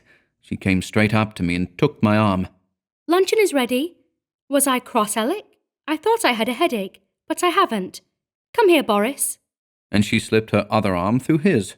Alec knows that after you, there is no one in the world whom I like as well as I like him. So if he sometimes feels snubbed, it won't hurt him. À la bonne heure, I cried. Who says there are no thunderstorms in April? Are you ready? Chanted Boris. Aye, ready. And arm in arm, we raced into the dining room, scandalizing the servants. After all, we were not so much to blame. Genevieve was 18, Boris was 23, and I not quite 21. 2. Some work that I was doing about this time on the decorations for Genevieve's boudoir kept me constantly at the quaint little hotel in the Rue Saint-Cécile. Boris and I, in those days, laboured hard, but as we pleased, which was fitfully, and we all three, with Jack Scott, idled a great deal together. One quiet afternoon, I had been wandering alone over the house, examining curios, prying into odd corners, bringing out sweetmeats and cigars from strange hiding places, and at last I stopped in the bathing room. Boris, all over clay, stood there washing his hands. The room was built of rose-coloured marble, excepting the floor, which was tessellated in rose and grey. In the centre was a square pool sunken below the surface of the floor. Steps led down into it. Sculptured pillars supported a frescoed ceiling. A delicious marble Cupid appeared to have just alighted on his pedestal at the upper end of the room. The whole interior was Boris's work and mine. Boris, in his working clothes of white canvas, scraped the traces of clay and red modelling wax from his handsome hands and cocked over his shoulder with the Cupid. I see you, he insisted. Don't try to look the other way and pretend not to see me. You know who made you, little humbug. It was always my role to interpret Cupid's sentiments in these conversations, and when my turn came I responded in such a manner that Boris seized my arm and dragged me toward the pool, declaring he would duck me. Next instant he dropped my arm and turned pale. "Good God," he said. "I forgot the pool is full of the solution." I shivered a little and dryly advised him to remember better where he had stored the precious liquid. In heaven's name, why do you keep a small lake of that gruesome stuff here of all places? I asked. "I want to experiment on something large," he replied. On me, for instance? "Ah, that came too close for jesting. But I do want to watch the action of that solution on a more highly organized living body. There is that big white rabbit," he said, following me into the studio.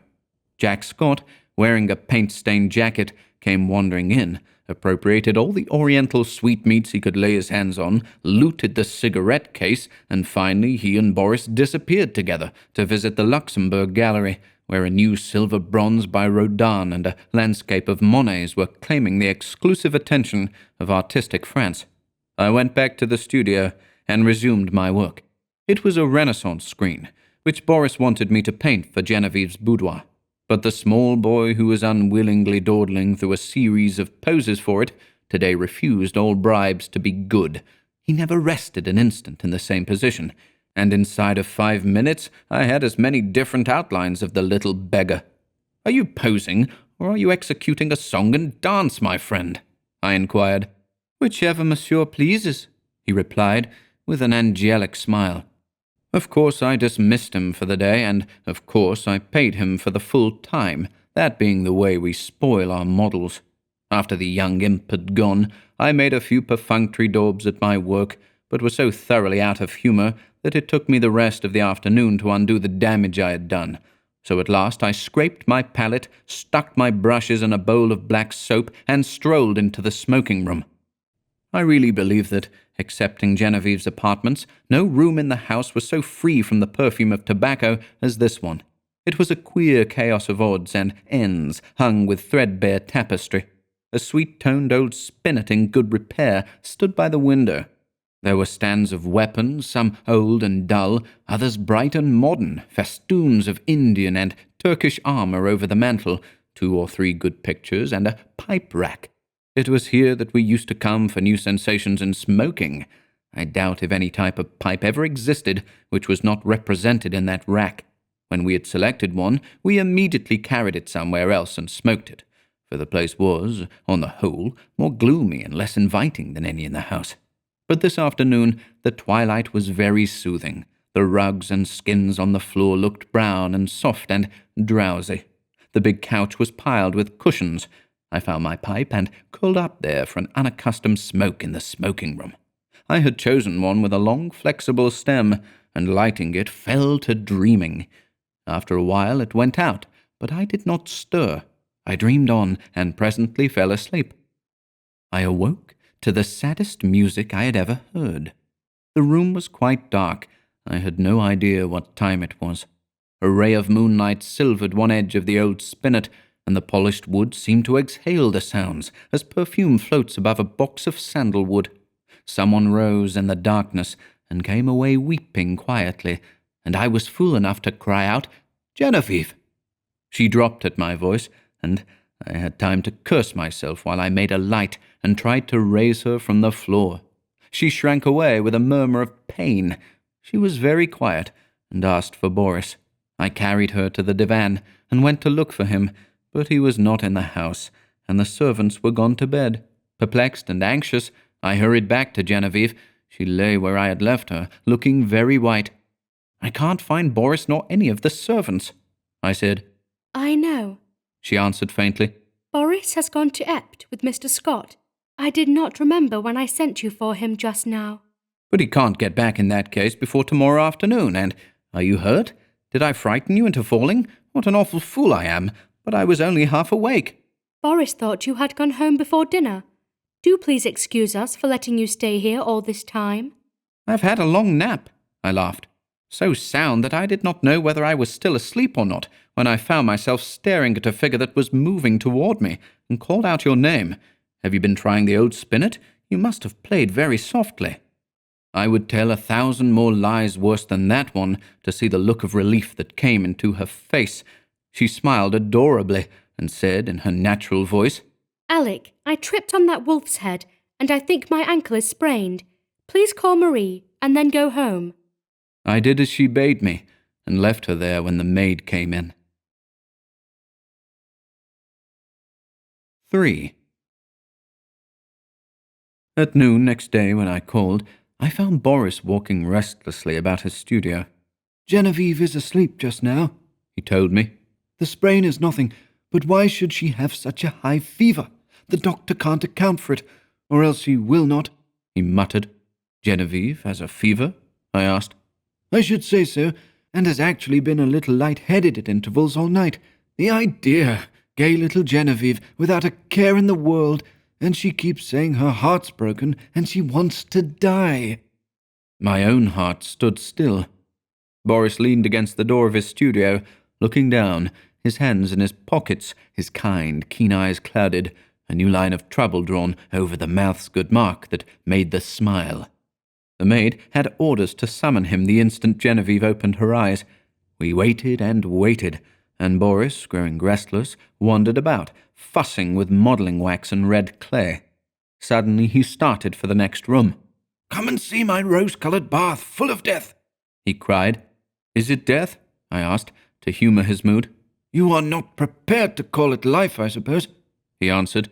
As he spoke, he plucked a solitary goldfish squirming and twisting out of its globe.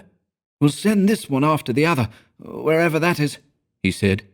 There was a feverish excitement in his voice.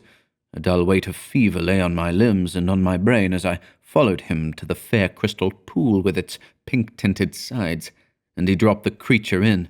Falling, its scales flashed with a hot orange gleam in its angry twistings and contortions.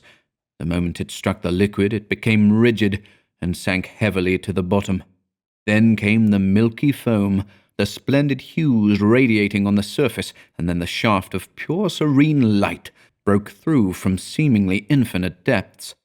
Boris plunged in his hand and drew out an exquisite marble thing, blue-veined, rose-tinted, and glistening with opalescent drops. "Child's play," he muttered, and looked wearily, longingly at me, as if I could answer such questions. But Jack Scott came in and entered into the game, as he called it, with ardour. Nothing would do but to try the experiment on the white rabbit then and there. I was willing that Boris should find distraction from his cares, but I hated to see the life go out of a warm, living creature, and I declined to be present. Picking up a book at random, I sat down in the studio to read. Alas, I had found The King in Yellow. After a few moments, which seemed ages, I was putting it away with a nervous shudder when Boris and Jack came in, bringing their marble rabbit. At the same time, the bell rang above, and a cry came from the sick room. Boris was gone like a flash, and the next moment he called, "Jack, run for the doctor. Bring him back with you. Alec, come here." I went and stood at her door. A frightened maid came out in haste and ran away to fetch some remedy. Genevieve, sitting bolt upright, with crimson cheeks and glittering eyes, babbled incessantly and resisted Boris's gentle restraint. He called me to help. At my first touch she sighed and sank back, closing her eyes, and then, as we still bent above her, she opened them again, looked straight into Boris's face, poor fever-crazed girl, and told her secret.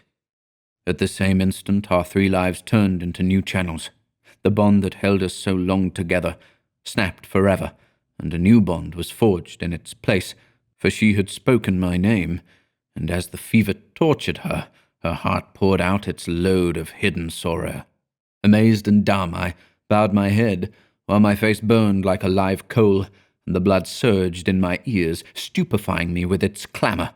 Incapable of movement, incapable of speech, I listened to her feverish words in an agony of shame and sorrow.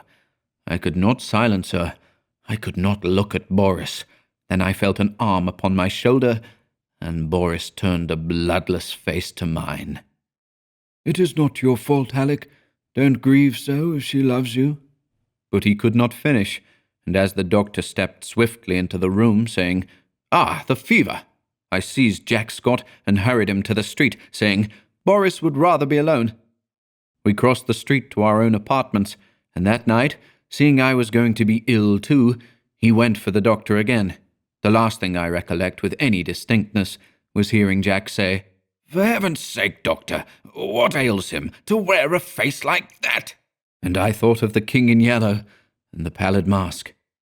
I was very ill for the strain of 2 years which I had endured since that fatal May morning when Genevieve murmured, "I love you, but I think I love Boris best." told on me at last. I had never imagined that it could become more than I could endure. Outwardly tranquil, I had deceived myself, although the inward battle raged night after night, and I, lying alone in my room, cursed myself for rebellious thoughts unloyal to Boris and unworthy of Genevieve. The morning always brought relief, and I returned to Genevieve and to my dear Boris with a heart washed clean by the tempests of the night.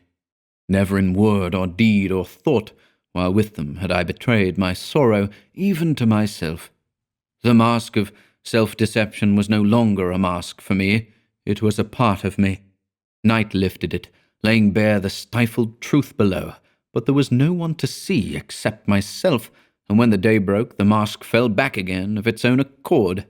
These thoughts passed through my troubled mind as I lay sick, but they were hopelessly entangled with visions of white creatures, heavy as stone, crawling about in Boris's basin, of the wolf's head on the rug, foaming and snapping at Genevieve, who lay smiling beside it. I thought, too, of the King in Yellow, wrapped in the fantastic colours of his tattered mantle, and that bitter cry of Cassilda. "Not upon us! O King, not upon us!" Feverishly I struggled to put it from me, but I saw the lake of Hali, thin and blank, without a ripple or wind to stir it, and I saw the towers of Carcosa behind the moon. Aldebaran, the Hyades, Allah, Hastur, glided through the cloud rifts, which fluttered and flapped as they passed like the scalloped tatters of the King in Yellow. Among all these, one same thought persisted. It never wavered, no matter what else was going on in my disordered mind, that my chief reason for existing was to meet some requirement of Boris and Genevieve. What this obligation was, its nature, was never clear. Sometimes it seemed to be protection, sometimes support through a great crisis. Whatever it seemed to be for the time, its weight rested only on me, and I was never so ill or so weak that I did not respond with my whole soul. There were always crowds of faces about me, mostly strange, but a few I recognized, Boris among them. Afterward, they told me that this could not have been, but I know that once at least he bent over me. It was only a touch, a faint echo of his voice. Then the clouds settled back on my senses, and I lost him. But he did stand there and bend over me once, at least. At last, one morning I awoke to find the sunlight falling across my bed, and Jack Scott reading beside me. I had not strength enough to speak aloud, neither could I think, much less remember, but I could smile feebly as Jack's eye met mine, and when he jumped up and asked eagerly if I wanted anything, I could whisper, "Yes, Boris." Jack moved to the head of my bed and leaned down to arrange my pillow. I did not see his face, but he answered heartily, "You must wait, Alec. You are too weak to see even Boris." I waited, and I grew strong. In a few days, I was able to see whom I would, but meanwhile I had thought and remembered. From the moment when all the past grew clear again in my mind, I never doubted what I should do when the time came, and I felt sure that Boris would have resolved upon the same course, so far as he was concerned. As for what pertained to me alone, I knew he would see that also as I did. I no longer asked for anyone. I never inquired why no message came from them, why during the week I lay there waiting and growing stronger, I never heard their names spoken. Preoccupied with my own searchings for the right way, and with my feeble but determined fight against despair, I simply acquiesced in Jack's reticence, taking for granted that he was afraid to speak of them, lest I should turn unruly and insist on seeing them. Meanwhile, I said over and over to myself, how would it be when life began again for us all? We would take up our relations exactly as they were before Genevieve fell ill. Boris and I would look into each other's eyes, and there would be neither rancor nor cowardice nor mistrust in that glance. I would be with them again for a little while in the dear intimacy of their home, and then, without pretext or explanation, I would disappear from their lives forever. Boris would know. Genevieve, the only comfort was that she would never know.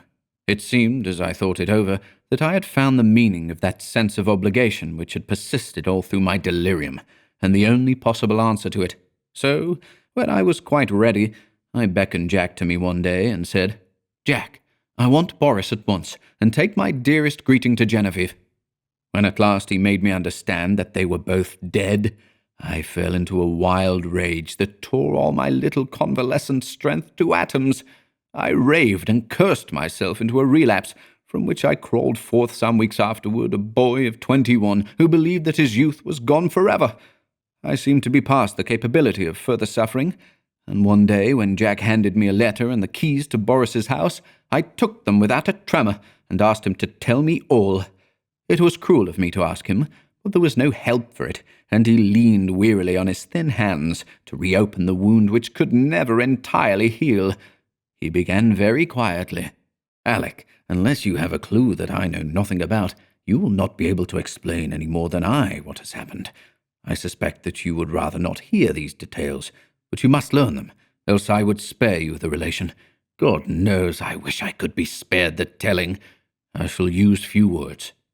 That day when I left you in the doctor's care and came back to Boris, I found him working on the fates. Genevieve, he said, was sleeping under the influence of drugs. She had been quite out of her mind, he said. He kept on working, not talking any more, and I watched him. Before long, I saw that the third figure of the group, the one looking straight ahead, out over the world, bore his face, not as you ever saw it, but as it looked then and to the end. This is one thing for which I should like to find an explanation, but I never shall. Well, he worked, and I watched him in silence, and we went on that way until nearly midnight. Then we heard the door open and shut sharply, and a swift rush in the next room. Boris sprang through the doorway, and I followed, but we were too late. She lay at the bottom of the pool, her hands across her breast. Then Boris shot himself through the heart. Jack stopped speaking. Drops of sweat stood under his eyes, and his thin cheeks twitched. I carried Boris to his room. Then I went back and let that hellish fluid out of the pool, and, turning on all the water, washed the marble clean of every drop. When at length I dared descend the steps, I found her lying there as white as snow. At last, when I had decided what was best to do, I went into the laboratory and first emptied the solution in the basin into the waste pipe. Then I poured the contents of every jar and bottle after it.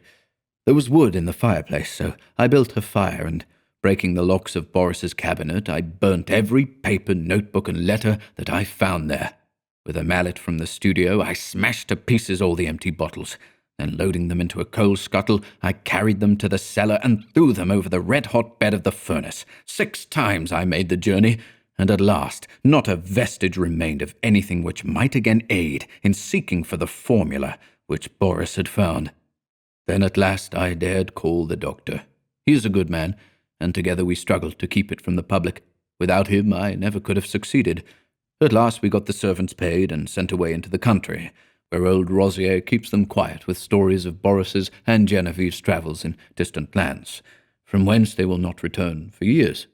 We buried Boris in the little cemetery of Sèvres. The doctor is a good creature, and knows when to pity a man who can bear no more. He gave his certificate of heart disease, and asked no questions of me. Then, lifting his head from his hands, he said, "Open the letter, Alec. It is for us both." I tore it open. It was Boris's will, dated a year before. He left everything to Genevieve, and in case of her dying childless, I was to take control of the house in the Rue Saint-Cécile, and Jack Scott the management at Ept.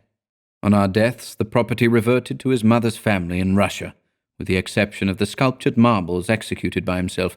These he left to me. The page blurred under our eyes, and Jack got up and walked to the window. Presently he returned and sat down again. I dreaded to hear what he was going to say, but he spoke with the same simplicity and gentleness. Genevieve lies before the Madonna in the marble room. The Madonna bends tenderly above her, and Genevieve smiles back into that calm face that never would have been, except for her. His voice broke, but he grasped my hand, saying, "Courage, Alec." Next morning he left for Ept to fulfill his trust. 4. The same evening I took the keys and went into the house I had known so well. Everything was in order, but the silence was terrible. Though I went twice to the door of the marble room, I could not force myself to enter. It was beyond my strength. I went into the smoking room and sat down before the spinet. A small lace handkerchief lay on the keys, and I turned away, choking.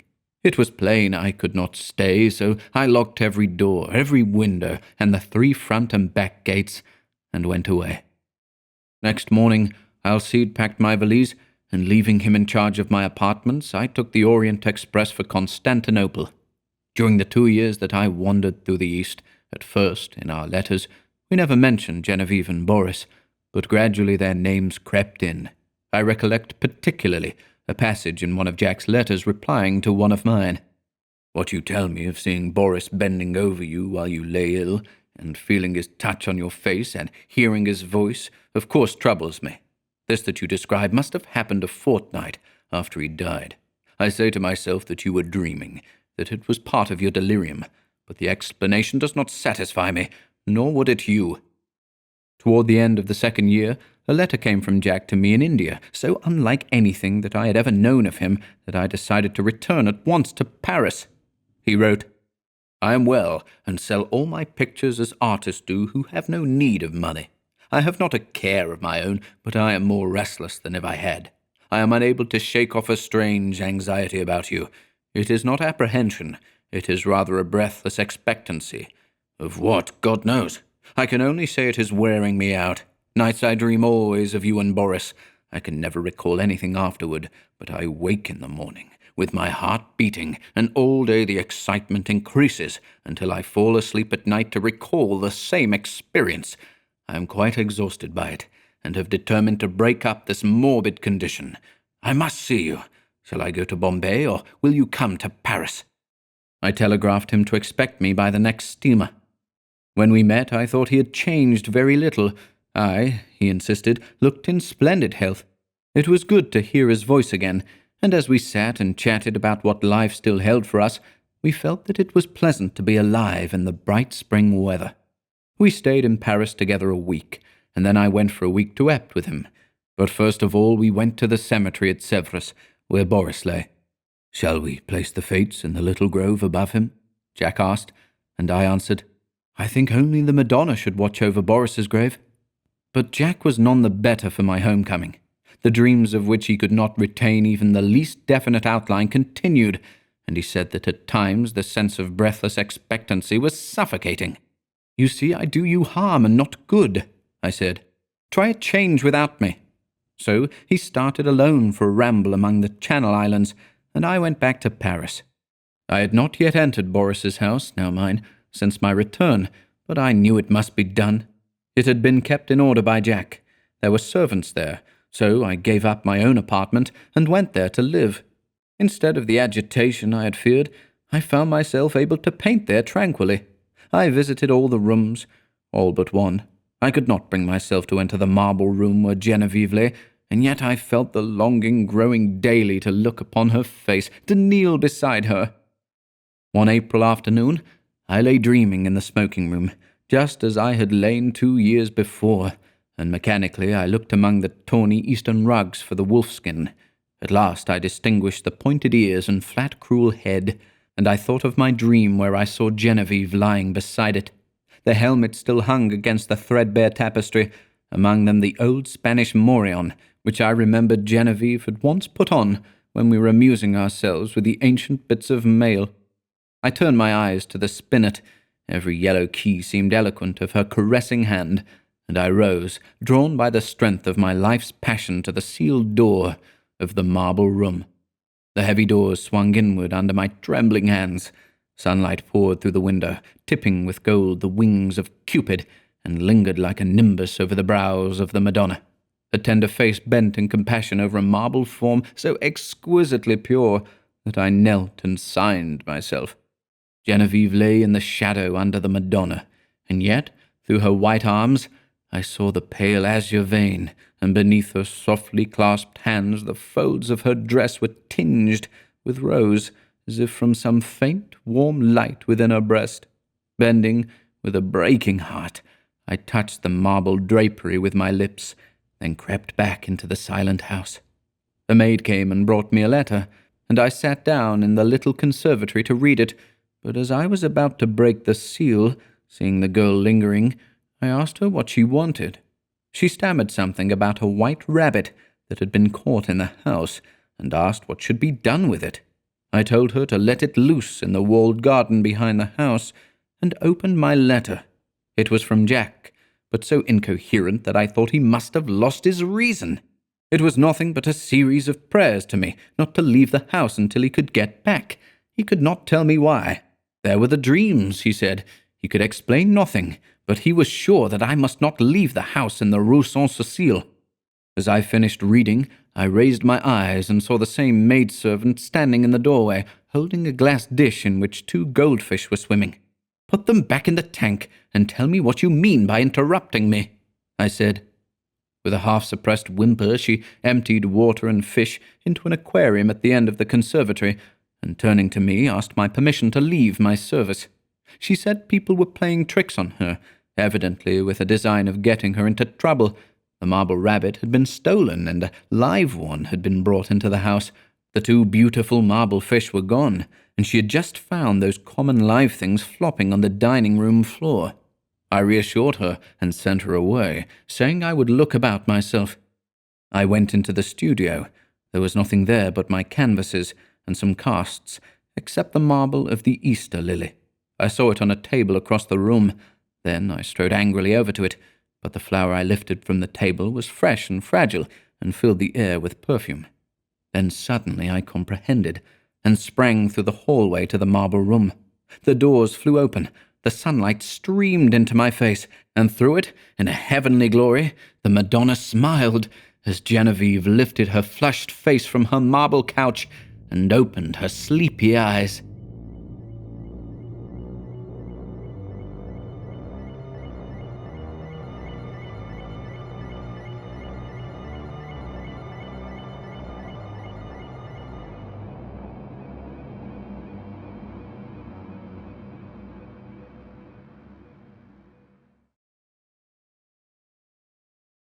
In the Court of the Dragon.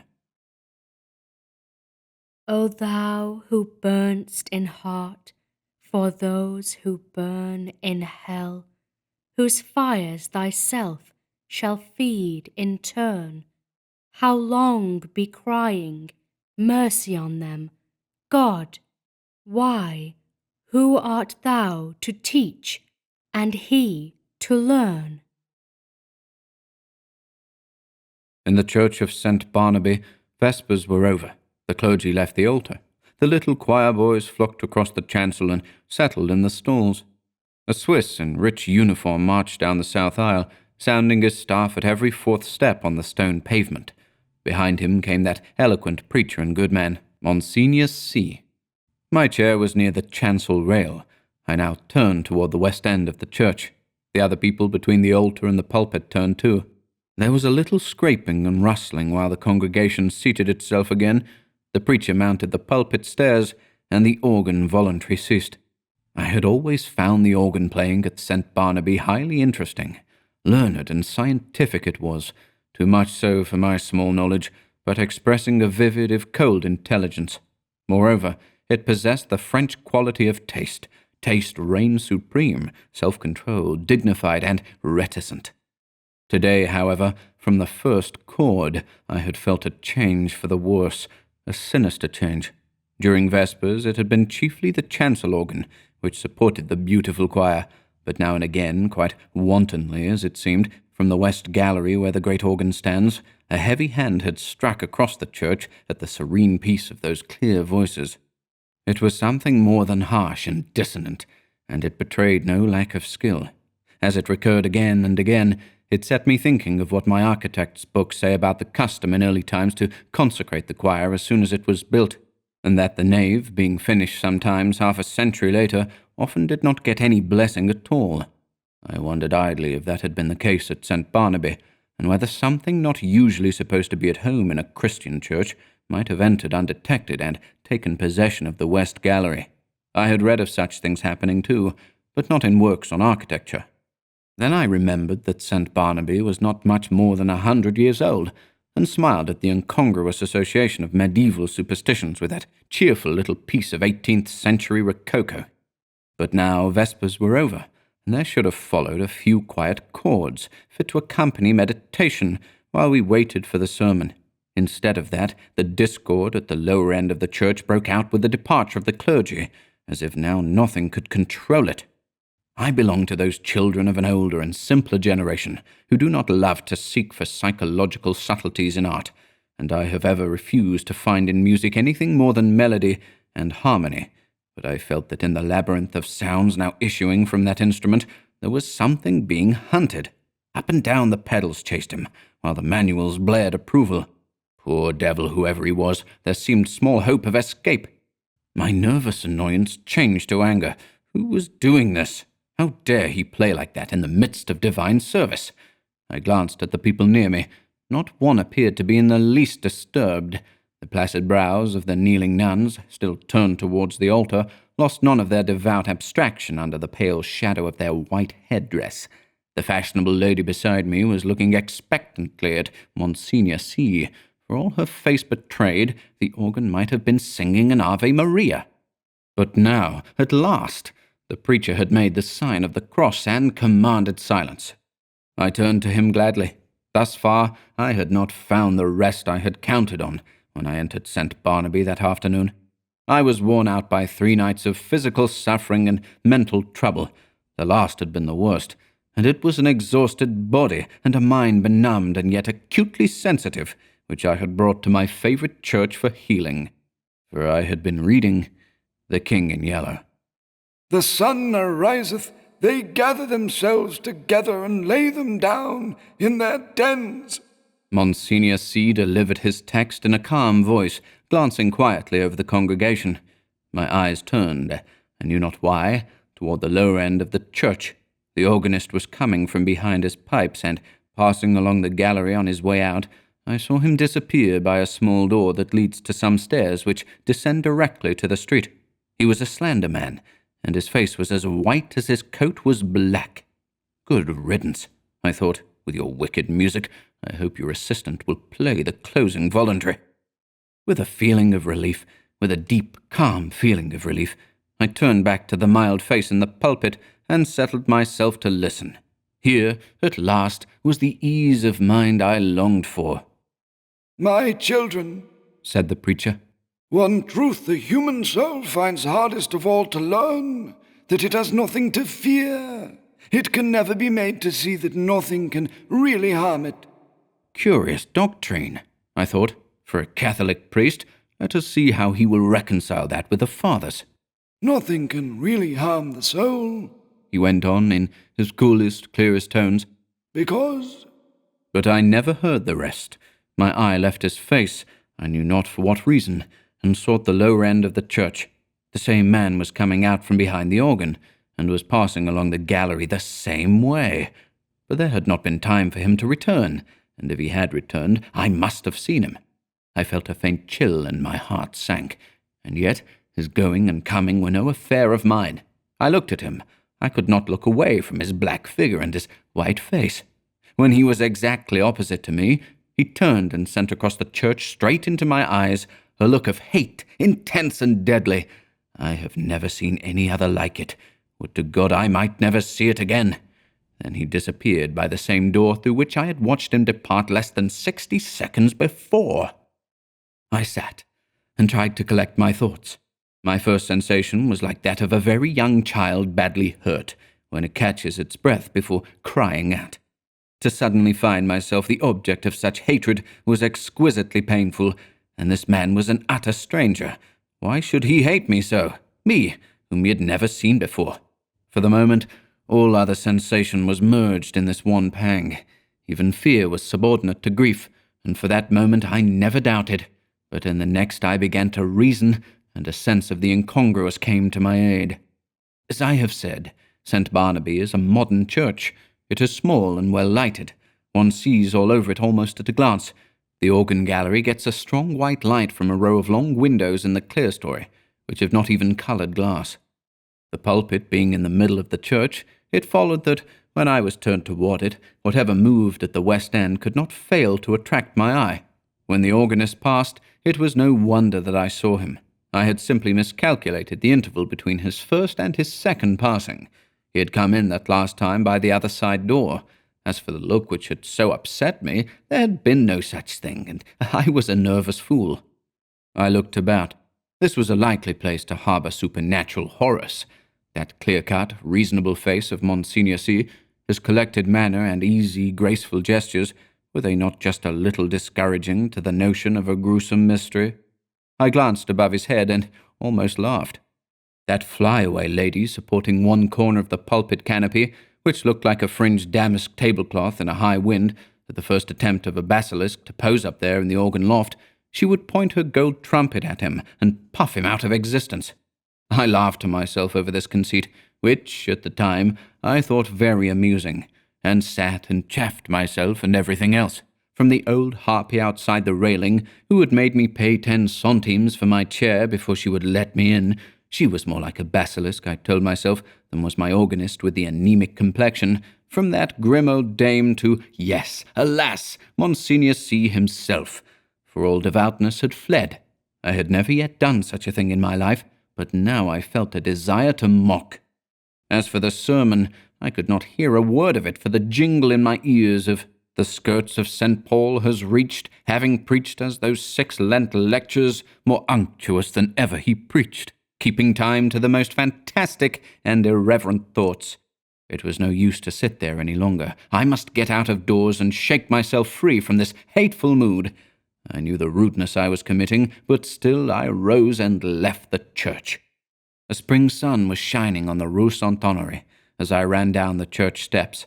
On one corner stood a barrow full of yellow jonquils, pale violets from the Riviera, dark Russian violets, and white Roman hyacinths in a golden cloud of mimosa. The street was full of Sunday pleasure-seekers. I swung my cane and laughed with the rest. Someone overtook and passed me. He never turned, but there was the same deadly malignity in his white profile that there had been in his eyes. I watched him as long as I could see him. His lithe back expressed the same menace. Every step that carried him away from me seemed to bear him on some errand connected with my destruction. I was creeping along, my feet almost refusing to move. There began to dawn in me a sense of responsibility for something long forgotten. It began to seem as if I deserved that which he threatened. It reached a long way back, a long, long way back. It had lain dormant all these years. It was there, though, and presently it would rise and confront me. But I would try to escape, and I stumbled as best I could into the Rue de Rivoli, across the Place de la Concorde, and onto the quay.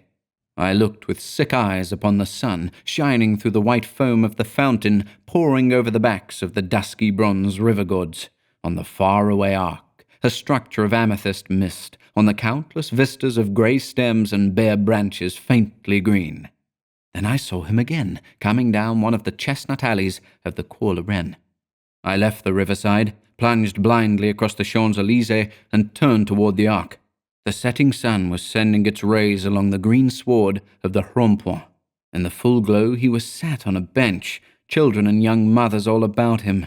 He was nothing but a Sunday lounger like the others, like myself. I said the words almost aloud, and all the while I gazed on the malignant hatred of his face, but he was not looking at me. I crept past and dragged my leaden feet up the avenue. I knew that every time I met him brought him nearer to the accomplishment of his purpose and my fate, and still I tried to save myself. The last rays of sunset were pouring through the great arc. I passed under it, and met him face to face. I had left him far down the Champs-Élysées, and yet he came in with a stream of people who were returning from the Bois de Boulogne. He came so close that he brushed me. His slender frame felt like iron inside its loose black covering. He showed no signs of haste, nor of fatigue, nor of any human feeling. His whole being expressed one thing, the will, and the power to work me evil. In anguish I watched him where he went down the broad, crowded avenue that was all flashing with wheels and the trappings of horses and the helmets of the Guard Republican. He was soon lost to sight. Then I turned and fled into the Bois, and far out beyond it. I know not where I went, But after a long while, as it seemed to me, night had fallen, and I found myself sitting at a table before a small cafe. I had wandered back into the bois.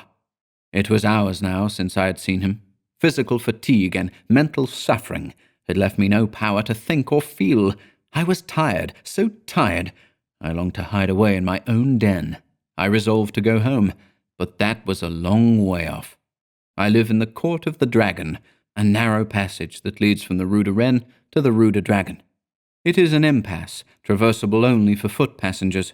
Over the entrance on the Rue de Rennes is a balcony supported by an iron dragon. Within the court, tall old houses rise on either side and close the ends that give on the two streets. Huge gates, swung back during the day into the walls of the deep archways, close this court after midnight, and one must enter then by ringing at certain small doors on the side. The sunken pavement collects unsavory pools. Steep stairways pitch down to doors that open on the court. The ground floors are occupied by shops of second-hand dealers and by iron workers. All day long the place rings with the clink of hammers and the clang of metal bars. Unsavory as it is below, there is cheerfulness and comfort and hard, honest work above. 5 flights up are the ateliers of architects and painters and the hiding places of middle-aged students like myself who want to live alone. When I first came here to live, I was young and not alone.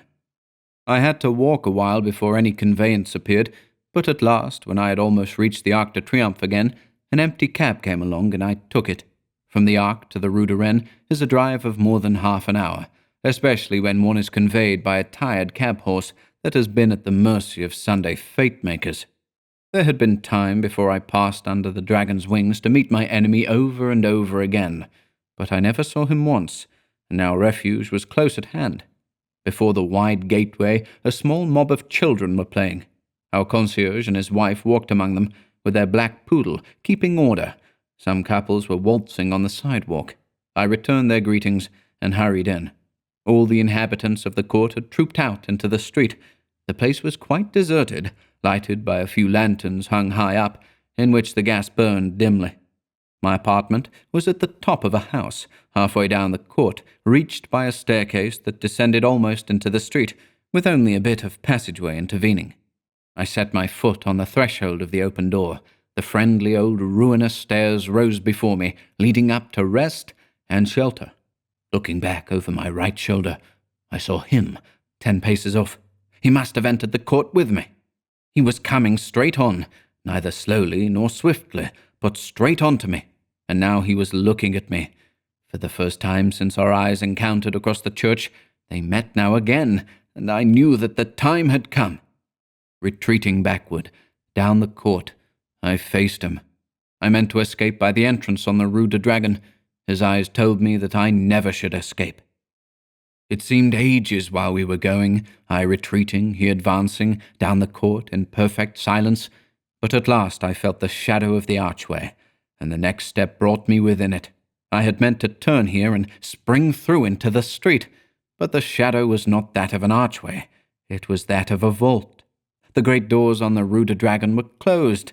I felt this by the blackness which surrounded me, and at the same instant I read it in his face. How his face gleamed in the darkness, drawing swiftly nearer. The deep vaults, the huge closed doors, their cold iron clamps were all on his side. The thing which he had threatened had arrived. It gathered and bore down on me from the fathomless shadows. The point from which it would strike was his infernal eyes. Hopeless, I set my back against the barred doors and defied him. There was a scraping of chairs on the stone floor, and a rustling as the congregation rose. I could hear the Swiss's staff in the south aisle preceding Monsignor C. to the sacristy. The kneeling nuns, roused from their devout abstraction, made their reverence and went away. The fashionable lady, my neighbour, rose also, with graceful reserve. As she departed, her glance just flitted over my face in disapproval. Half dead, or so it seemed to me, yet intensely alive to every trifle, I sat among the leisurely moving crowd, then rose too and went toward the door. I had slept through the sermon. Had I slept through the sermon? I looked up and saw him passing along the gallery to his place. Only his side I saw. The thin bent arm and its black covering looked like one of those devilish, nameless instruments which lie in the disused torture chambers of medieval castles.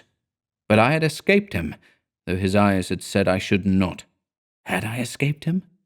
That which gave him the power over me came back out of oblivion, where I had hoped to keep it. For I knew him now, death and the awful abode of lost souls, whither my weakness long ago had sent him. They had changed him for every other eye, but not for mine. I had recognized him almost from the first. I had never doubted what he was come to do, and now I knew while my body sat safe in the cheerful little church, he had been hunting my soul in the court of the dragon. I crept to the door. The organ broke out overhead with a blare. A dazzling light filled the church, blotting the altar from my eyes. The people faded away. The arches, the vaulted roof vanished. I raised my seared eyes to the fathomless glare, and I saw the black stars hanging in the heavens, and the wet winds from the lake of Hali chilled my face. And now, far away, over leagues of tossing cloud waves, I saw the moon dripping with spray, and beyond, the towers of Carcosa rose behind the moon. Death and the awful abode of lost souls, whither my weakness long ago had sent him, had changed him for every other eye but mine. And now I heard his voice, rising, swelling, thundering through the flaring light, and as I fell, the radiance increasing, poured over me in waves of flame. Then I sank into the depths, and I heard the King in Yellow whispering to my soul, "It is a fearful thing to fall into the hands of the living God."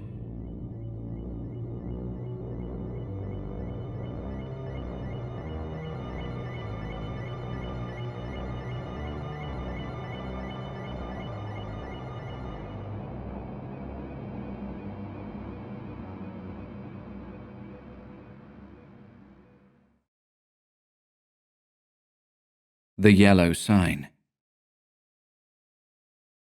Let the red dawn surmise what we shall do when this blue starlight dies and all is through.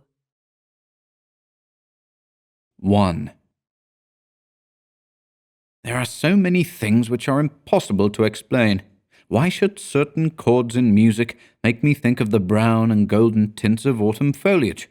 Why should the mass of Saint Cecile bend my thoughts wandering among caverns whose walls blaze with ragged masses of virgin silver? What was it in the roar and turmoil of Broadway at 6 o'clock that flashed before my eyes the picture of a still Breton forest, where sunlight filtered through spring foliage, and Sylvia bent, half curiously, half tenderly, over a small green lizard, murmuring, To think that this is also a little ward of God. When I first saw the watchman, his back was toward me. I looked at him indifferently until he went into the church. I paid no more attention to him than I had to any other man who lounged through Washington Square that morning, and when I shut my window and turned back into my studio, I had forgotten him. Late in the afternoon, the day being warm, I raised the window again and leaned out to get a sniff of air. A man was standing in the courtyard of the church, and I noticed him again with as little interest as I had that morning.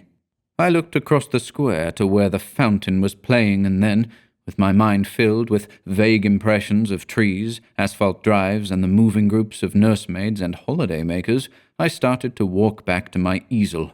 As I turned, my listless glance included the man below in the churchyard.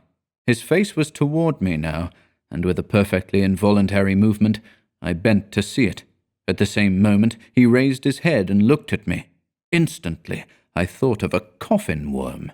Whatever it was about the man that repelled me, I did not know, but the impression of a plump white grave worm was so intense and nauseating that I must have shown it in my expression, for he turned his puffy face away with a movement which made me think of a disturbed grub in a chestnut.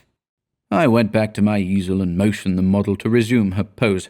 After working a while, I was satisfied that I was spoiling what I had done as rapidly as possible, and I took up a palette knife and scraped the colour out again.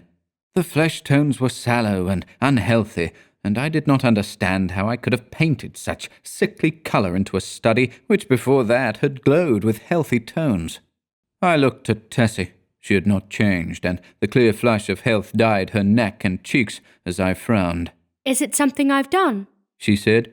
No, I've made a mess of this arm, and for the life of me, I can't see how I came to paint such mud as that into the canvas, I replied. Don't I pose well? She insisted. Of course, perfectly. Then it's not my fault. No, it's my own.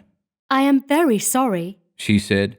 I told her she could rest, while I applied rag and turpentine to the plague spot on my canvas, and she went off to smoke a cigarette and look over the illustrations in the Courrier Français. I did not know whether it was something in the turpentine or a defect in the canvas, but the more I scrubbed, the more that gangrene seemed to spread. I worked like a beaver to get it out, and yet the disease appeared to creep from limb to limb of the study before me. Alarmed, I strove to arrest it, but now the colour on the breast changed, and the whole figure seemed to absorb the infection as a sponge soaks up water. Vigorously I plied palette knife, turpentine, and scraper, thinking all the time what a séance I should hold with Duval, who had sold me the canvas. But soon I noticed that it was not the canvas which was defective, nor yet the colours of Edward. It must be the turpentine, I thought angrily, or else my eyes have become so blurred and confused by the afternoon light that I can't see straight. I called Tessie, the model. She came and leaned over my chair, blowing rings of smoke into the air. What have you been doing to it? She exclaimed. Nothing, I growled. It must be this turpentine. What a horrible colour it is now, she continued. Do you think my flesh resembles green cheese?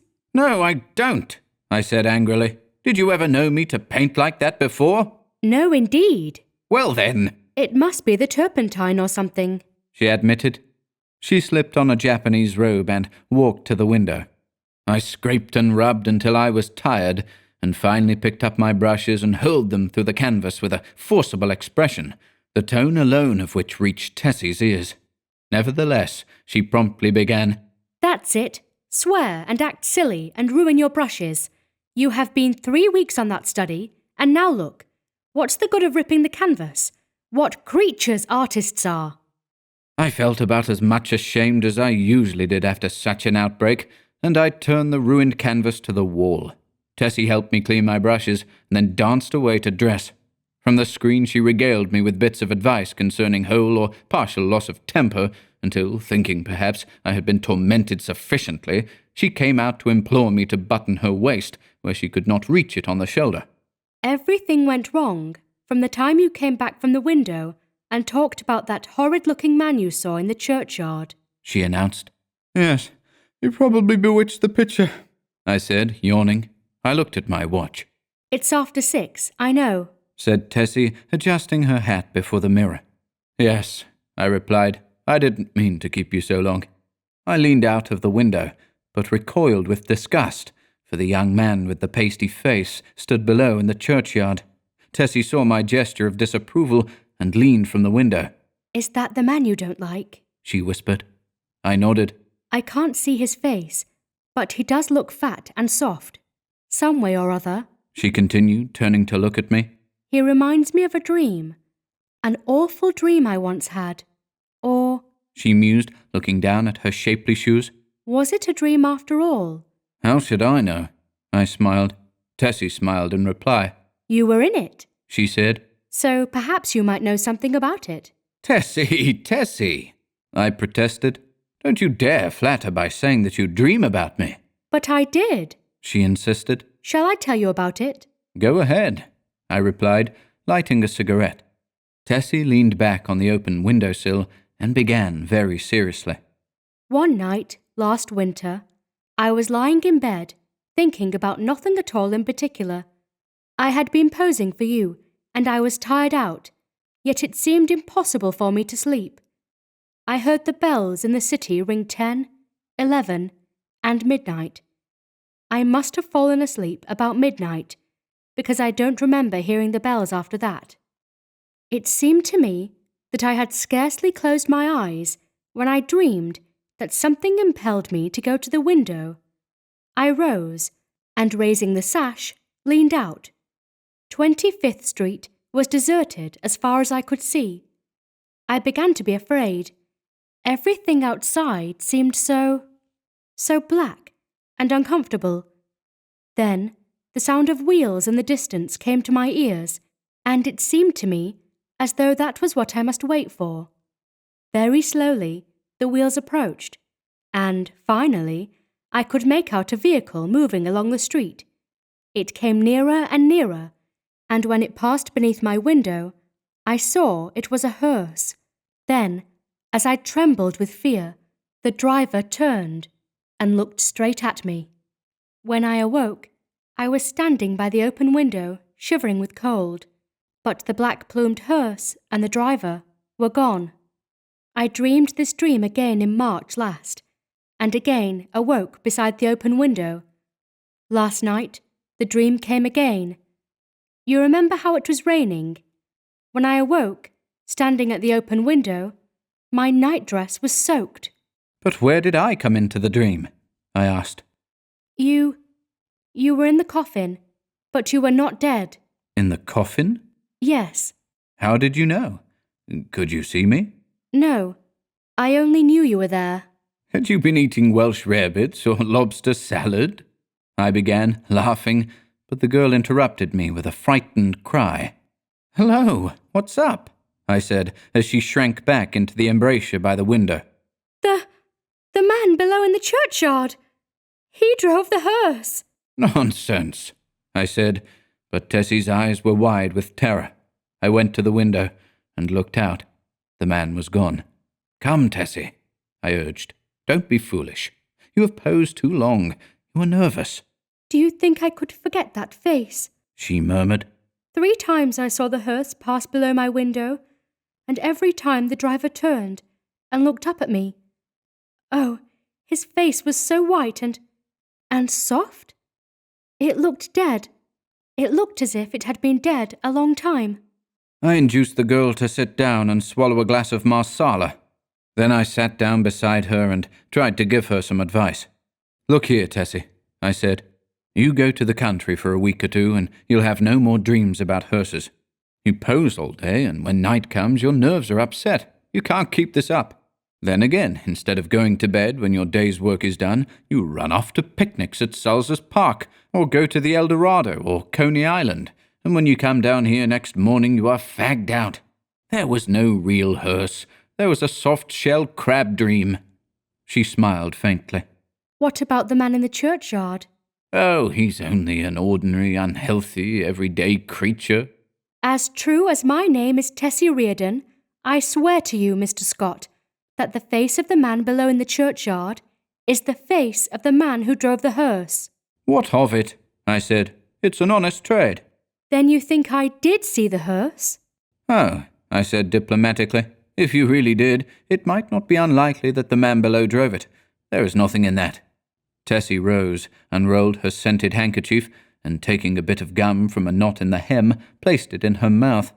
Then, drawing on her gloves, she offered me her hand, with a frank, "Good night, Mr. Scott," and walked out. 2. The next morning, Thomas, the bellboy, brought me the Herald and a bit of news. The church next door had been sold. I thanked heaven for it.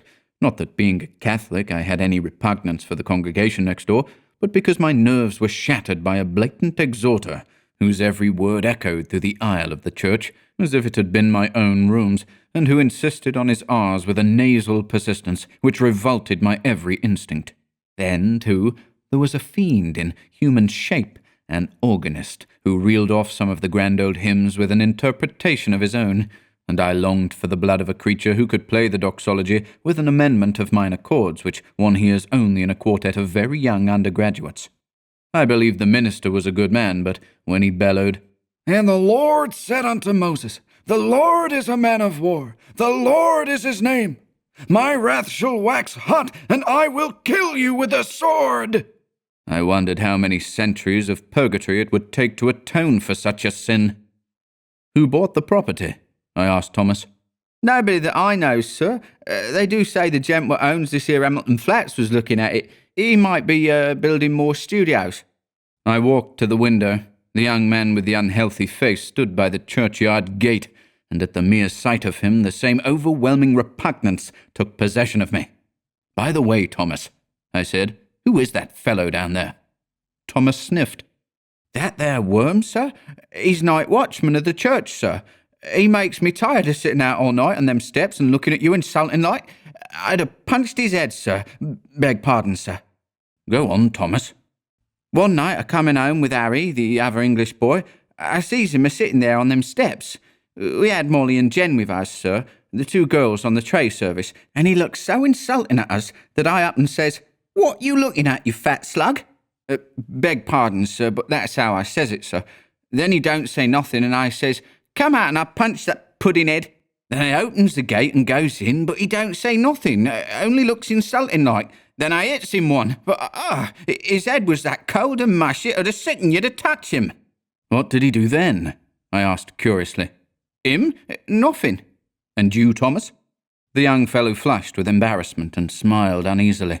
"Mr. Scott, sir, I ain't no coward, and I can't make it out at all why I run. I was in the 5th Lancers, sir, bugler at Tel El Kebir, and was shot by the Welsh." "You don't mean to say you ran away?" "Yes, sir, I ran." "Why?" "That's just what I want to know, sir. I grabbed Molly and ran, and the rest was as frightened as I."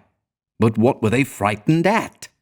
Thomas refused to answer for a while, but now my curiosity was aroused about the repulsive young man below, and I pressed him. 3 years' sojourn in America had not only modified Thomas's Cockney dialect, but had given him the American's fear of ridicule. "You won't believe me, Mr. Scott, sir?" "Yes, I will." "You will laugh at me, sir?" "Nonsense." He hesitated. "Well, sir, it's God's truth that when I hit him, he grabbed me wrist, sir, and when I twisted his soft, mushy fist, one of his fingers come off in me hand." The utter loathing and horror of Thomas's face must have been reflected in my own, for he added, "It's awful, and now when I see him I just go away. He makes me ill." When Thomas had gone, I went to the window. The man stood beside the church railing, with both hands on the gate, but I hastily retreated to my easel again, sickened and horrified, for I saw that the middle finger of his right hand was missing.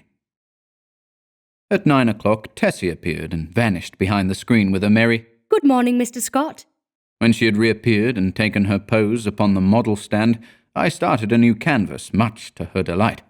She remained silent as long as I was on the drawing, but as soon as the scrape of the charcoal ceased and I took up my fixative, she began to chatter. "Oh, I had such a lovely time last night. We went to Tony Pastor's." "Who are we?" I demanded. "Oh, Maggie, you know, Mr. White's model, and Pinky McCormick. We call her Pinky because she's got that beautiful red hair you artists like so much. And Lizzie Burke." I sent a shower of spray from the fixative over the canvas and said, "Well, go on." "We saw Kelly and Baby Barnes, the skirt dancer, and all the rest. I made a mash." "Then you have gone back on me, Tessie?" She laughed and shook her head. "He's Lizzie Burke's brother, Ed. He's a perfect gentleman." I felt constrained to give her some parental advice concerning mashing, which she took with a bright smile. "Oh, I can take care of a strange mash," she said, examining her chewing gum. "But Ed is different. Lizzie is my best friend." Then she related how Ed had come back from the stocking mill in Lowell, Massachusetts, to find her and Lizzie grown up, and what an accomplished young man he was, and how he thought nothing of squandering $50 for ice cream and oysters to celebrate his entry as clerk into the woolen department of Macy's. Before she finished, I began to paint, and she resumed the pose, smiling and chattering like a sparrow. By noon, I had the study fairly well rubbed in, and Tessie came to look at it. "That's better," she said. I thought so too, and ate my lunch with a satisfied feeling that all was going well. Tessie spread her lunch on a drawing table opposite me, and we drank our claret from the same bottle and lighted our cigarettes from the same match. I was very much attached to Tessie. I had watched her shoot up into a slender but exquisitely formed woman from a frail, awkward child. She had posed for me during the last 3 years, and among all my models she was my favorite.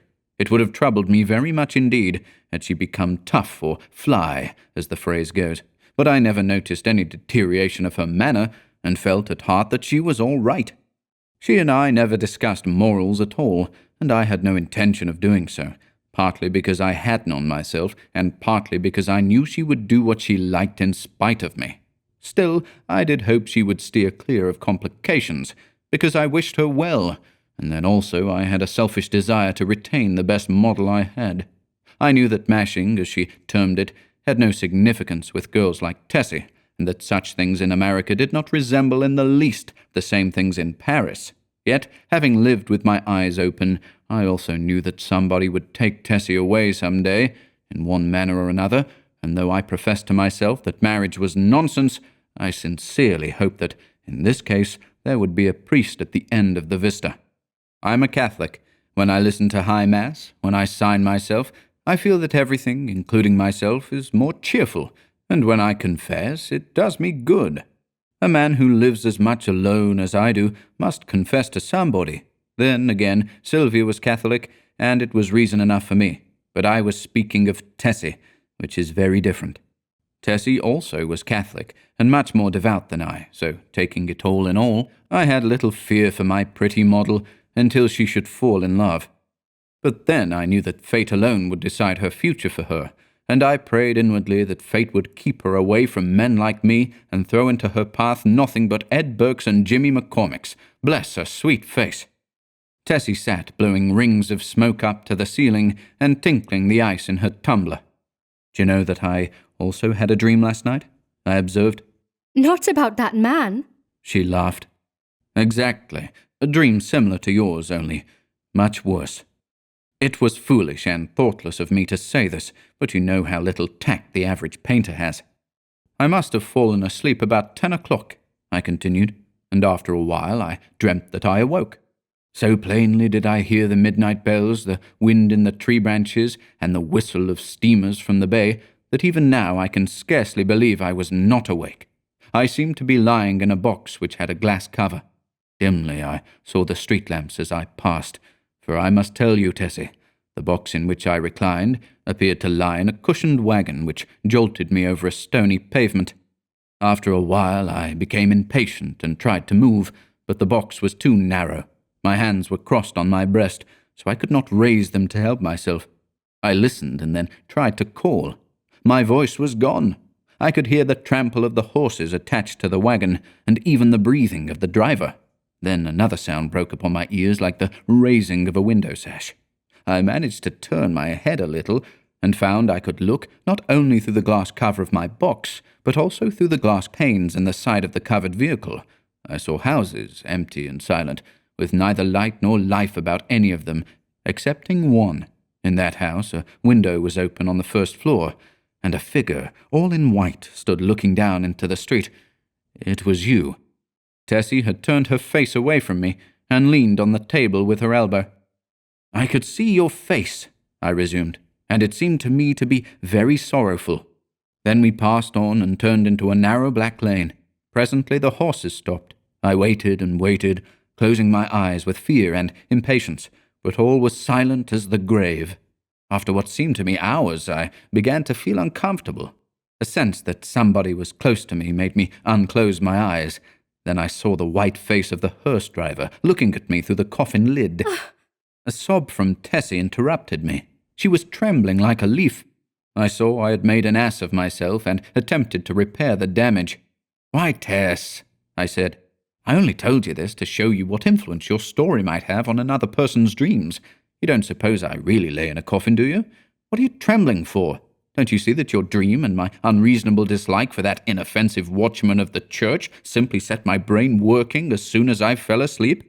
She laid her head between her arms and sobbed as if her heart would break. What a precious triple donkey I had made of myself!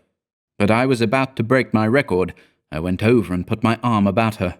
"Tessie, dear, forgive me," I said. "I had no business to frighten you with such nonsense. You are too sensible a girl, too good a Catholic to believe in dreams." Her hand tightened on mine, and her head fell back upon my shoulder, but she still trembled, and I petted her and comforted her. "Come, Tess, open your eyes and smile." Her eyes opened with a slow, languid movement, and met mine, but their expression was so queer that I hastened to reassure her again. It's all humbug, Tessie. You surely are not afraid that any harm will come to you because of that? No. She said, but her scarlet lips quivered. Then what's the matter? Are you afraid? Yes. Not for myself. For me, then? I demanded gaily. For you. She murmured in a voice almost inaudible. I care for you. At first I started to laugh, but when I understood her, a shock passed through me, and I sat like one turned to stone. This was the crowning bit of idiocy I had committed. During the moment which elapsed between her reply and my answer, I thought of 1,000 responses to that innocent confession. I could pass it by with a laugh. I could misunderstand her and assure her as to my health. I could simply point out that it was impossible she could love me, but my reply was quicker than my thoughts, and I might think and think now when it was too late, for I had kissed her on the mouth. That evening I took my usual walk in Washington Park, pondering over the occurrences of the day. I was thoroughly committed. There was no back out now, and I stared the future straight in the face. I was not good, not even scrupulous, but I had no idea of deceiving either myself or Tessie. The one passion of my life lay buried in the sunlit forests of Brittany. Was it buried forever? Hope cried no. For 3 years I had been listening to the voice of hope, and for 3 years I had waited for a footstep on my threshold. Had Sylvia forgotten? No, cried hope. I said that I was no good. That is true, but still I was not exactly a comic opera villain. I had led an easy-going, reckless life, taking what invited me of pleasure, deploring and sometimes bitterly regretting consequences. In one thing alone, except my painting, was I serious, and that was something which lay hidden, if not lost, in the Breton forests. It was too late for me to regret what had occurred during the day. Whatever it had been, pity, a sudden tenderness for sorrow, or the more brutal instinct of gratified vanity, it was all the same now, and unless I wished to bruise an innocent heart, my path lay marked before me. The fire and strength, the depth of passion of a love which I had never even suspected, with all my imagined experience in the world, left me no alternative but to respond or send her away. Whether because I am so cowardly about giving pain to others, or whether it was that I have little of the gloomy Puritan in me, I do not know, but I shrank from disclaiming responsibility for that thoughtless kiss, and in fact had no time to do so before the gates of her heart opened and the flood poured forth. Others who habitually do their duty and find a sullen satisfaction in making themselves and everybody else unhappy might have withstood it. I did not. I dared not. After the storm had abated, I did tell her that she might better have loved Ed Burke and worn a plain gold ring, but she would not hear of it, and I thought perhaps as long as she had decided to love somebody she could not marry, it had better be me. I, at least, could treat her with an intelligent affection, and whenever she became tired of her infatuation, she could go none the worse for it. For I was decided on that point, although I knew how hard it would be. I remembered the usual termination of platonic liaisons, and thought how disgusted I had been whenever I heard of one. I knew I was undertaking a great deal for so unscrupulous a man as I was, and I dreamed the future, but never for one moment did I doubt that she was safe with me. Had it been anybody but Tessie, I should not have bothered my head about scruples, for it did not occur to me to sacrifice Tessie as I would have sacrificed a woman of the world. I looked the future squarely in the face, and saw the several probable endings to the affair. She would either tire of the whole thing, or become so unhappy that I should have either to marry her or go away. If I married her, we would be unhappy. I with a wife unsuited to me, and she with a husband unsuitable for any woman. For my past life could scarcely entitle me to marry. If I went away, she might either fall ill, recover, and marry some Eddie Burke, or she might recklessly or deliberately go and do something foolish. On the other hand, if she tired of me, then her whole life would be before her with beautiful vistas of Eddie Burkes and marriage rings and twins and Harlem flats and heaven knows what. As I strolled along through the trees by the Washington Arch, I decided that she should find a substantial friend in me anyway, and the future could take care of itself. Then I went into the house and put on my evening dress, for the little faintly perfumed note on my dresser said, "Have a cab at the stage door at 11, and the note was signed Edith Carmichael, Metropolitan Theatre. I took supper that night, or rather we took supper, Miss Carmichael and I, at Solari's, and the dawn was just beginning to gild the cross on the memorial church as I entered Washington Square after leaving Edith at the Brunswick. There was not a soul in the park as I passed along the trees and took the walk which leads from the Garibaldi statue to the Hamilton apartment house, but as I passed the churchyard, I saw a figure sitting on the stone steps. In spite of myself, a chill crept over me at the sight of the white, puffy face, and I hastened to pass. Then he said something, which might have been addressed to me or might merely have been a mutter to himself, but a sudden furious anger flamed up within me that such a creature should address me. For an instant I felt like wheeling about and smashing my stick over his head, but I walked on, and entering the Hamilton, went to my apartment. For some time I tossed about the bed, trying to get the sound of his voice out of my ears, but could not. It filled my head, that muttering sound, like thick oily smoke from a fat-rendering vat, or an odour of noisome decay.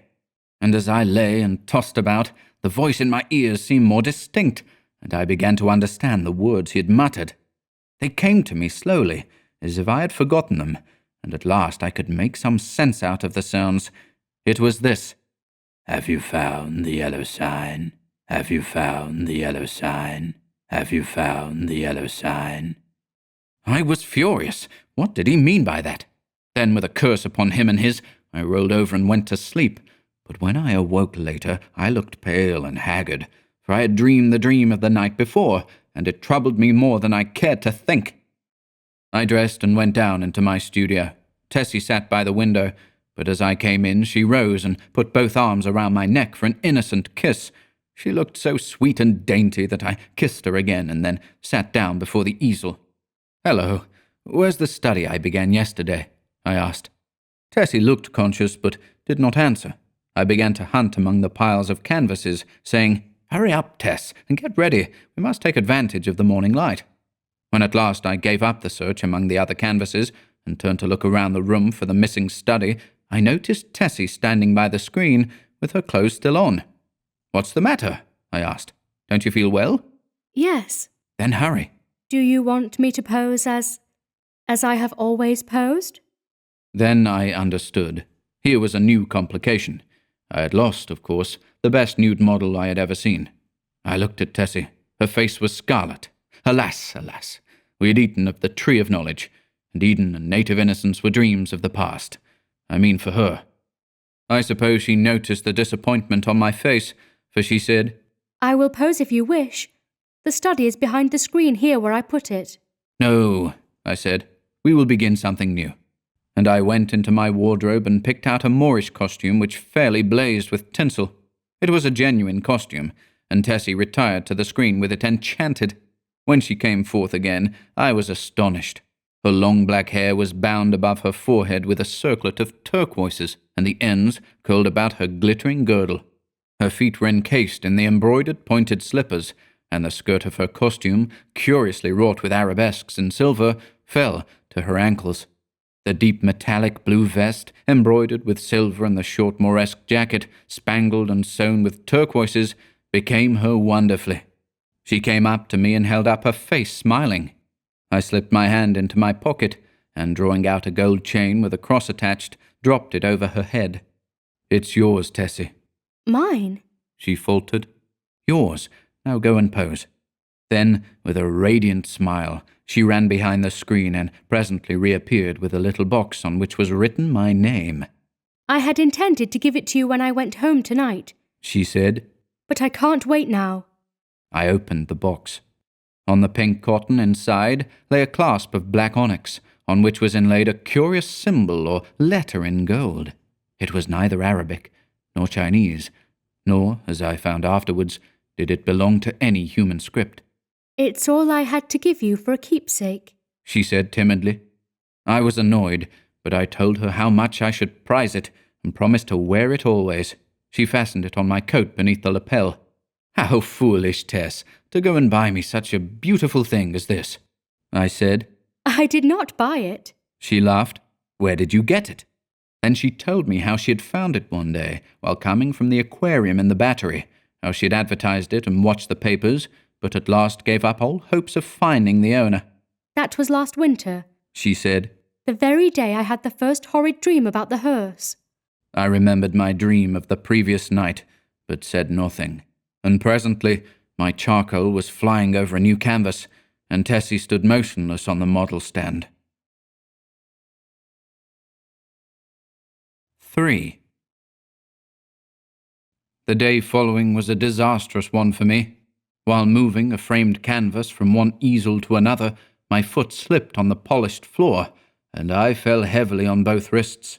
They were so badly sprained that it was useless to attempt to hold a brush, and I was obliged to wander about the studio, glaring at unfinished drawings and sketches until despair seized me, and I sat down to smoke and twiddle my thumbs with rage.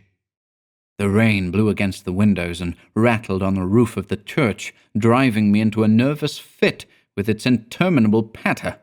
Tessie sat sewing by the window, and every now and then raised her head and looked at me with such innocent compassion that I began to feel ashamed of my irritation and looked about for something to occupy me.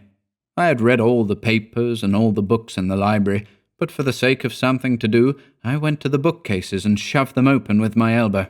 I knew every volume by its colour and examined them all, passing slowly around the library and whistling to keep up my spirits.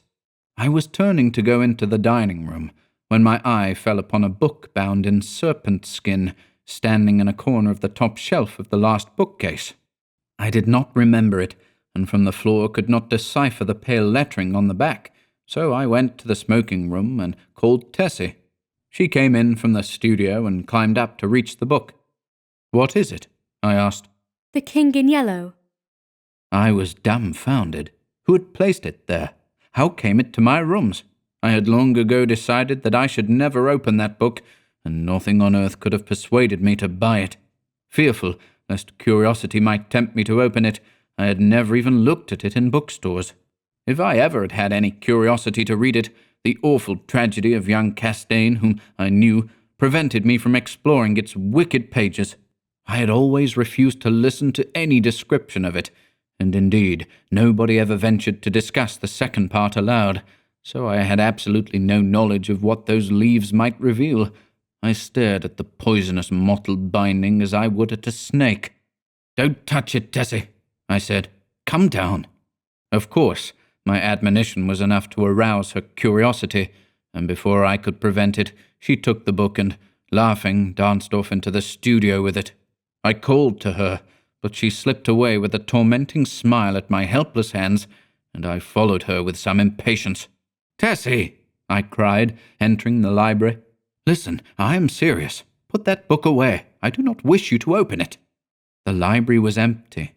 I went into both drawing rooms, then into the bedrooms, laundry, kitchen, and finally returned to the library and began a systematic search.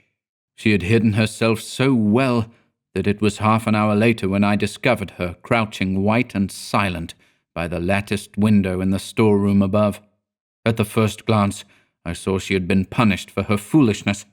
The King in Yellow lay at her feet, but the book was open at the second part. I looked at Tessie and saw it was too late. She had opened the King in Yellow. Then I took her by the hand and led her into the studio. She seemed dazed, and when I told her to lie down on the sofa, she obeyed me without a word.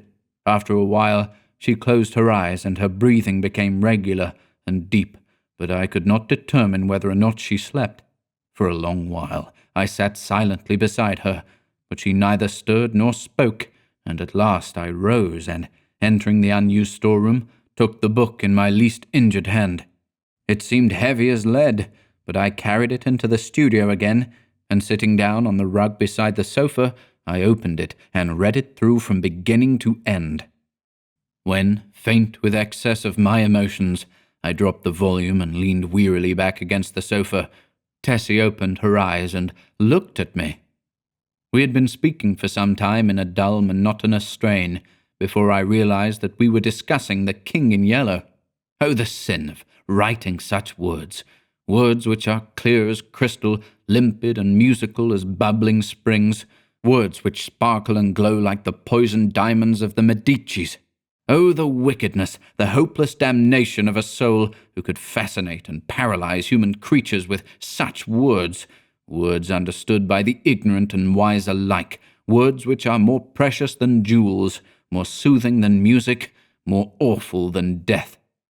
We talked on, unmindful of the gathering shadows, and she was begging me to throw away the clasp of black onyx quaintly inlaid with what we now knew to be the yellow sign. I never shall know why I refused, though even at this hour, here in my bedroom as I write this confession, I should be glad to know what it was that prevented me from tearing the yellow sign from my breast and casting it into the fire. I am sure I wished to do so, and yet Tessie pleaded with me in vain. Night fell and the hours dragged on, but still we murmured to each other of the king and the pallid mask, and midnight sounded from the misty spires in the fog-wrapped city. We spoke of Hastur and of Cassilda, while outside the fog rolled against the blank window panes as the cloud waves roll and break on the shores of Hali. The house was very silent now, and not a sound came up from the misty streets. Tessie lay among the cushions, her face a grey blot in the gloom, but her hands were clasped in mine, and I knew that she knew and read my thoughts as I read hers, for we had understood the mystery of the Hyades, and the phantom of truth was laid. Then, as we answered each other, swiftly, silently, thought on thought, the shadows stirred in the gloom about us, and far in the distant streets we heard a sound. Nearer and nearer it came, the dull crunching of wheels, nearer and yet nearer, and now, outside before the door, it ceased, and I dragged myself to the window and saw a black-plumed hearse. The gate below opened and shut, and I crept, shaking, to my door and bolted it, but I knew no bolts, no locks could keep that creature out who was coming for the yellow sign. And now I heard him moving very softly along the hall. Now he was at the door, and the bolts rotted at his touch. Now he had entered. With eyes starting from my head, I peered into the darkness, but when he came into the room I did not see him. It was only when I felt him envelop me in his cold, soft grasp that I cried out and struggled with deadly fury. But my hands were useless, and he tore the onyx clasp from my coat and struck me full in the face. Then, as I fell, I heard Tessie's soft cry, and her spirit fled. And even while falling, I longed to follow her, for I knew that the king in yellow had opened his tattered mantle, and there was only God to cry to now. I could tell more, but I cannot see what help it will be to the world. As for me, I am past human help or hope. As I lie here, writing, careless even whether or not I die before I finish, I can see the doctor gathering up his powders and phials with a vague gesture to the good priest beside me, which I understand. They will be very curious to know the tragedy, they of the outside world who write books and print millions of newspapers, but I shall write no more, and the Father Confessor will seal my last words with the seal of sanctity when his holy office is done. They of the outside world may send their creatures into wrecked homes and death-smitten firesides, and their newspapers will batten on blood and tears, but with me their spies must halt before the confessional. They know that Tessie is dead and that I am dying. They know how the people in the house, aroused by an infernal scream, rushed into my room and found one living and two dead, but they do not know what I shall tell them now. They do not know that the doctor said, as he pointed to a horrible decomposed heap on the floor, the livid corpse of the watchman from the church, "I have no theory, no explanation. That man must have been dead for months." I think I am dying. I wish the priest would...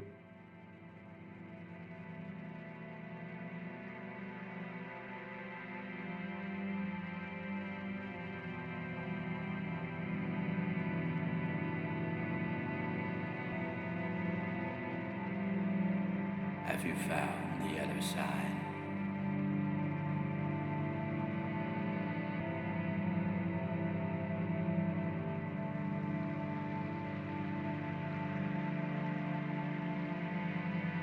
Have you found the yellow sign? Have you found the yellow sign?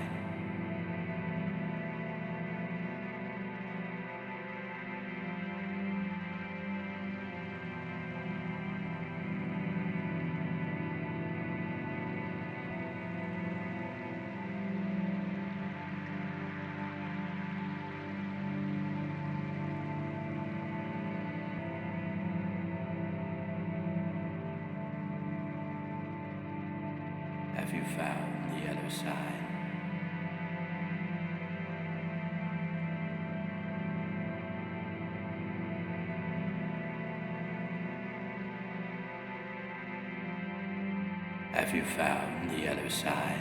Have you found the yellow sign?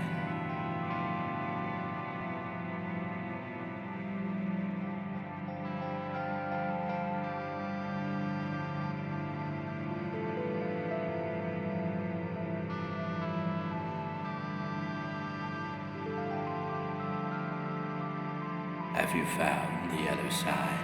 Have you found the yellow sign?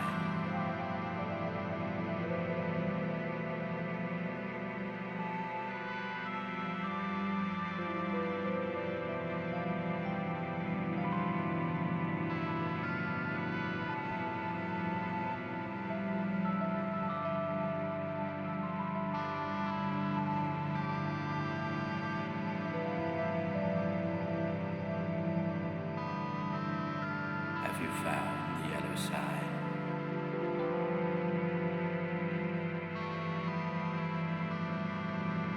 Have you found the yellow sign? Have you found the yellow sign?